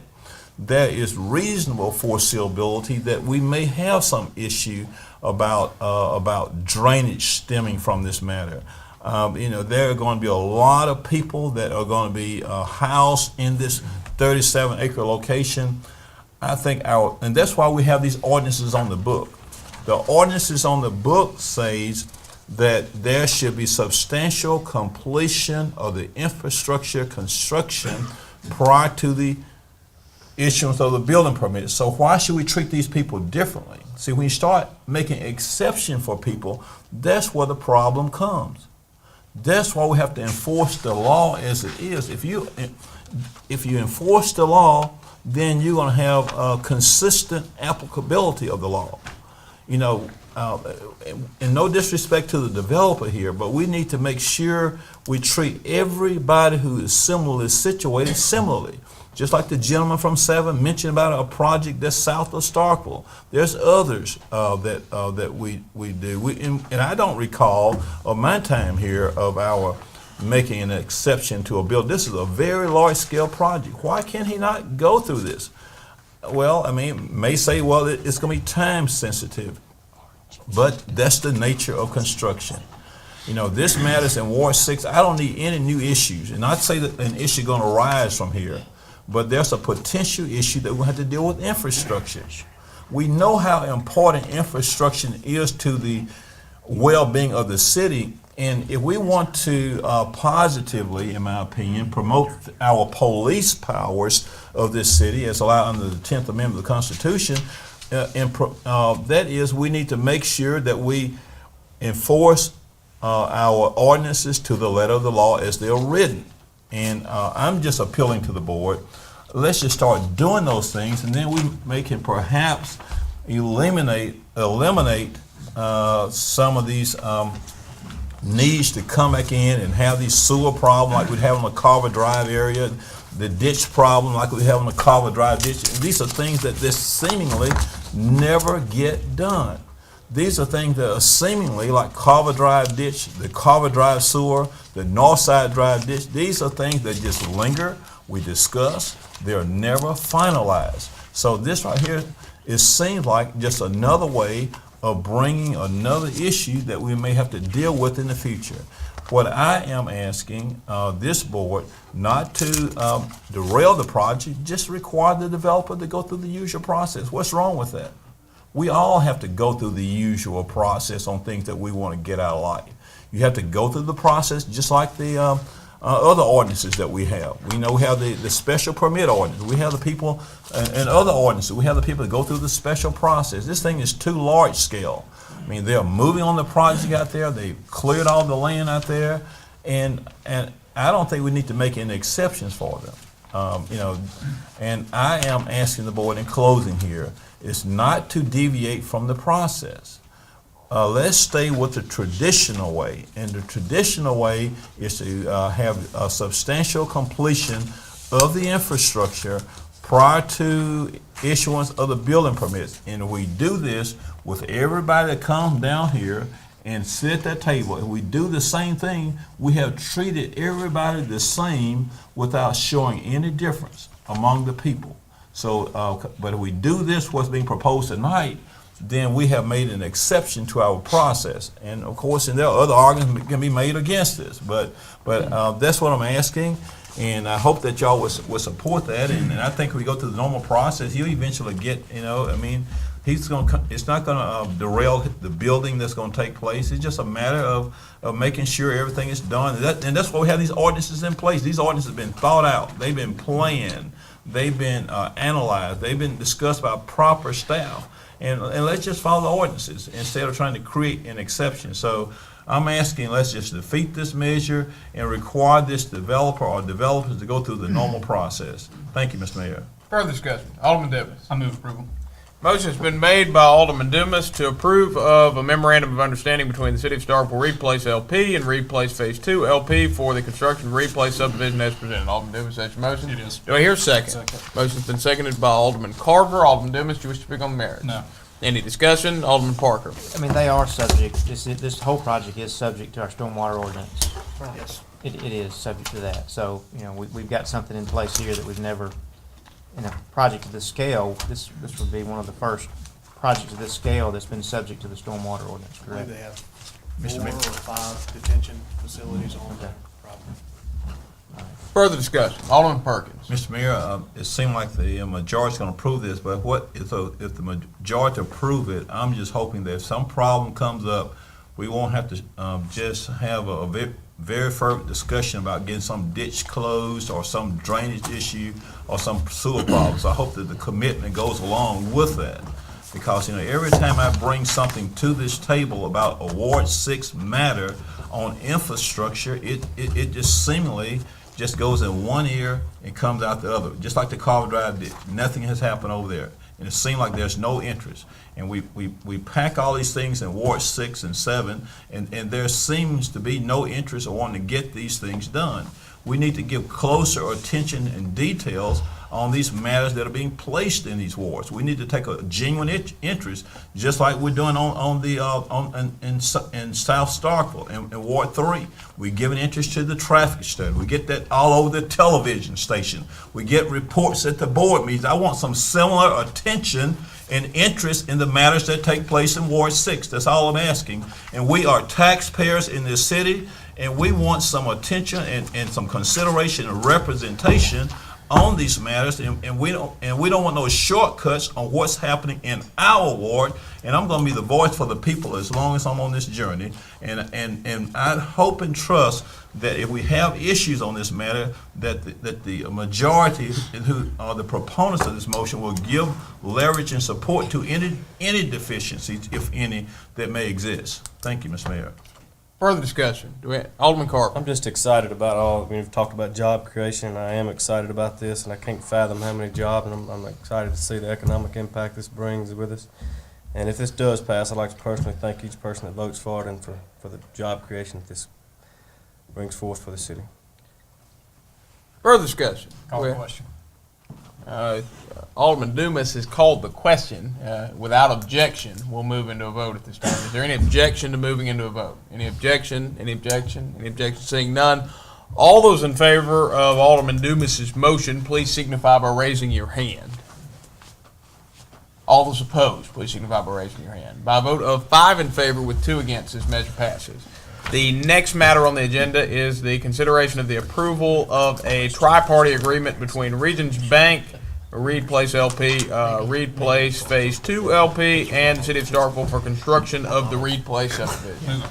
Motion has been made by Alderman Dumas to approve of a tri-party agreement between Regions Bank, Reed Place LP, Reed Place Phase 2 LP, and the City of Starkville for construction of Reed Place subdivision. Alderman Dumas, is that your motion? Yes. Do I hear a second? Second. Motion's been seconded by Alderman Parker. Alderman Dumas, you wish to speak on the merits? No.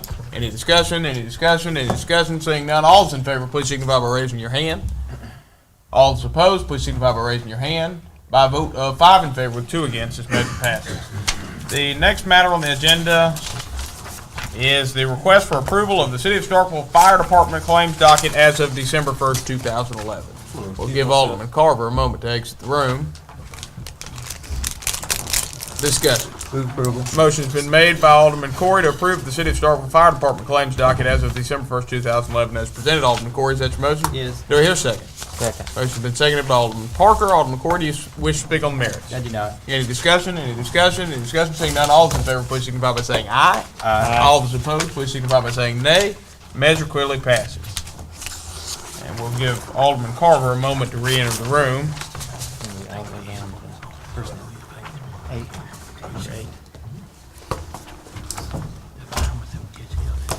The next matter on the agenda is a request for approval to hire James Casey Johnson to fill the vacant position of Operator 1 in the Drinking Water Division of Public Service. Mr. Boyd? Good evening, Mayor and Board. This is a request to fill a position in the Drinking Water Division for an Operator 1. James Casey Johnson is the recommended candidate. One of the requirements in this position is that the person complete a certification program. Part of that certification includes a 1-year service requirement in a water facility. During the 1 year that Mr. Johnson will be completing that service requirement, we're proposing that he be brought in at a lower grade, and after the 1 year, move to the grade 9, which will be the regular classification for the position. We're proposing to bring him in at a grade 8, step 1, while he completes that certification. I move approval. Motion has been made by Alderman Dumas to approve of the hire of James Casey Johnson to fill the vacant position of Operator 1 in the Drinking Water Division of Public Services as presented. Alderman Dumas, is that your motion? It is. Do I hear a second? Do I hear a second? Second. Motion's been seconded by Alderman Carver. Alderman Dumas, you wish to speak on the merits? I do not. Any discussion? Any discussion? Any discussion? Seeing none, all those in favor, please signify by saying aye. Aye. All those opposed, please signify by saying nay. Nay. By a vote of 6 in favor with 1 against, this measure passes. The next matter on the agenda is a request for approval to hire Shasta Plunkett to fill the vacant position of lineman in the electric department. Move approval. Motion has been made by Alderman Dumas to approve of the hire of Shasta Plunkett to fill the vacant position of lineman in the electric department as presented. Alderman Dumas, is that your motion? It is. Do I hear a second? Second. Motion's been seconded by Alderman Corey. Alderman Dumas, you wish to speak on the merits? I do not. Any discussion? Any discussion? Any discussion? Seeing none, all those in favor of Alderman Dumas' motion, please signify by saying aye. Aye. All those opposed, please signify by saying nay. Measure clearly passes. The next matter on the agenda is a request for approval of the promotion of Katie Gant to the position of manager of the office services in the electric department. Discussion. Move approval. Motion has been made by Alderman Sistrunk to approve of the promotion of Katie Gant to the position of manager of office services in the electric department as presented. Alderman Sistrunk, is that your motion? It is. Do I hear a second? Second. Motion has been seconded by Alderman Carver. Alderman Sistrunk, do you wish to speak on the merits? No, thank you. Any discussion? Alderman Perkins. Mr. Mayor, a few meetings ago, there was a reorganization plan that was brought to this mayor and board for consideration and approval. The reorganization was passed by a majority vote of this mayor and board, and the gentleman from Ward 6 did raise the question on that reorganization plan about it containing requests in reorganization for this department to have two accountants. And during that discussion, I indicated that we do have an accountant here in the city clerk's office that does all of the accounting for all departments except for the electrical department. And I fervently question the rationale and the need for having two accountants. And I think it was some mentioned at this table that this is a specialized accounting area position that that this particular employee is involved in. And in following up on those comments that I made at a previous board meeting, now we have here where it is being recommended for this same accountant to be promoted to the position of manager of office services. So that goes back to what I was saying when the representation was made that we needed two accountants. And so my question now is that just about 2 or 3 meetings later, we're now saying, well, we don't need this second accountant, but we are needing this person to be manager of office services. So, so are we going to come back and hire an accountant later? And additionally, if I remember my notes right from this proposal, this pay for this employee is being recommended at department level type pay. This is a grade 15 level pay of $47,000+ is my recollection. We have an assistant planner in this city who was hired as an assistant planner with city-wide duties that make as public record that makes only $39,000+. You know, and of course, I'm not going to spend the rest of my evening trying to figure out, I why, but but that's a big disparity. But that's just a secondary reason. But the primary reason is, why are we going to promote an accountant to a manager of office services when it's been clearly represented to us by the department head that we need two accountants to run one department?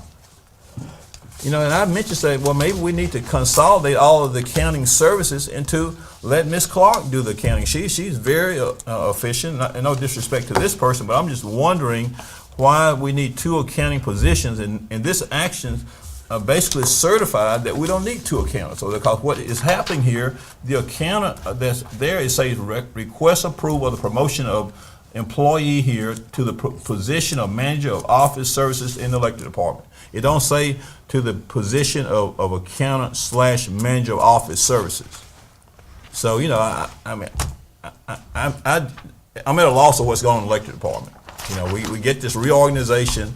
We need two accountants. I mean, to run one department, and now we want to promote this accountant to manager of services. So, for those reasons, Mr. Mayor, I cannot support this because I'm not clear on the information that's being presented to us as to the operation of the department. Okay. All right, further discussion. I got one question. Alderman Ball. Mr. Boyd, where did salary come from? I'm sorry? Where did this salary come from? How did we generate this salary here? Previously, in the electric department, you had a position of customer service manager and a position of accountant. The customer service manager was the grade 15. That person resigned and left. A job description was developed, brought to this board to combine the position of customer service manager and the accountant position. The job description was brought forward.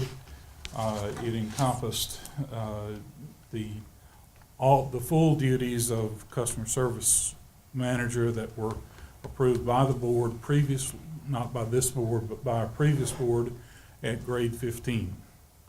So that salary is a continuation of the grade that was established by a prior board and approved by this board in the approval of the job description and advertising for the position. So, had you looked at the standards report yet? So this don't even require at all with the standards report, right? You know, I know previously the board asked you to look at the standards report, but have you looked at the standards report? And the job of customer service manager was created after the standards report, is my understanding. Created after the standards report? Yes, sir. But just for general principle, have you looked at the standards report yet? Have you started trying to put some of the classification back in line yet? Yes, sir. And this classification is consistent with where it has been since, I think it was in 2000. It was either 5. I was going to say 2004. 2004, I believe, or 2005, that the previous incumbent in the position of customer service manager was brought in and established in grade 15, so it is consistent in carrying forward from that. It's not recommending a change or deviation from what has existed in the past. Further discussion? Any further discussion? Any further discussion? Any further discussion? Seeing none, all those in favor of Alderman Sistrunk's motion, please signify by raising your hand. All those opposed, please signify by raising your hand. By a vote of 5 in favor with 2 against, this measure passes. The next matter on the agenda is... I've got a question. Yeah. It's 9 o'clock, and with all due respect, this next item is extremely important to me. Yeah. Is there anything time sensitive in this that cannot wait until the next board meeting? You want to postpone it to the next board I would meeting? love to put, because I would like this to be front and center Make and a not motion. wee hours of the night, so that, and because we've still got a good night in front of us, so I make a motion that we, Would you consider then putting it under board business for the next? absolutely. That way. Yeah, let's put it at the beginning of board business next time so we can go ahead and do it. Alderman Dumas has made a motion to postpone the presentation on the department plans and steps to mitigate the brown water issues throughout the city to the next regularly scheduled board meeting to be placed at the top of the board business agenda. Alderman Dumas, is that your motion? It is. Do I hear a second? Second. Motion has been seconded by Alderman Corey. Alderman Dumas, you wish to speak on the merits? I'd like to ask Mr. Devlin, he was about to say something. Yeah, well, I'm not gonna be here the next meeting, just remember. Well, and I'm fine with it being even in January, unless there's anything time sensitive, and I don't think there is. No, I had just asked Mr. Devlin to prepare this as Well, let's quickly just as do that. possible. Yeah, that's absolutely, no problem. All right, so the motion, we didn't get a second, did we? I did, I seconded. So January 3rd, board meeting. All right, so Alderman Dumas's motion is to postpone this matter to postpone this matter for consideration at the January 3rd board meeting. Yeah, and without objection, we'll make that change from the next regularly scheduled to January 3rd. So the January board meeting has to be placed at the top of the board business agenda. Discussion. Ready to vote. All right. All those in favor, please signify by saying aye. Aye. All those opposed, please signify by saying nay. Measure clearly passes. And that, believe it or not, exhausts the regular session portion of our agenda. We do have some executive session matters potentially for discussion. A motion to move into closed session. So moved. Motion has been made by Alderman Perkins to move into closed session to discuss whether there is a need for an executive session. Alderman Perkins, that's your motion? Yeah, it is. Do I hear a second? Second. Motion has been seconded by Alderman Corey. Alderman Perkins, do you wish to speak on the No, merits? sir. No, sir. Any discussion? Any discussion? Any discussion? Seeing none, all those in favor, please signify by saying aye. Aye. All those opposed, please signify by saying nay. Measure clearly passes. We'll now give everybody a moment to clear the room so we can move into closed session.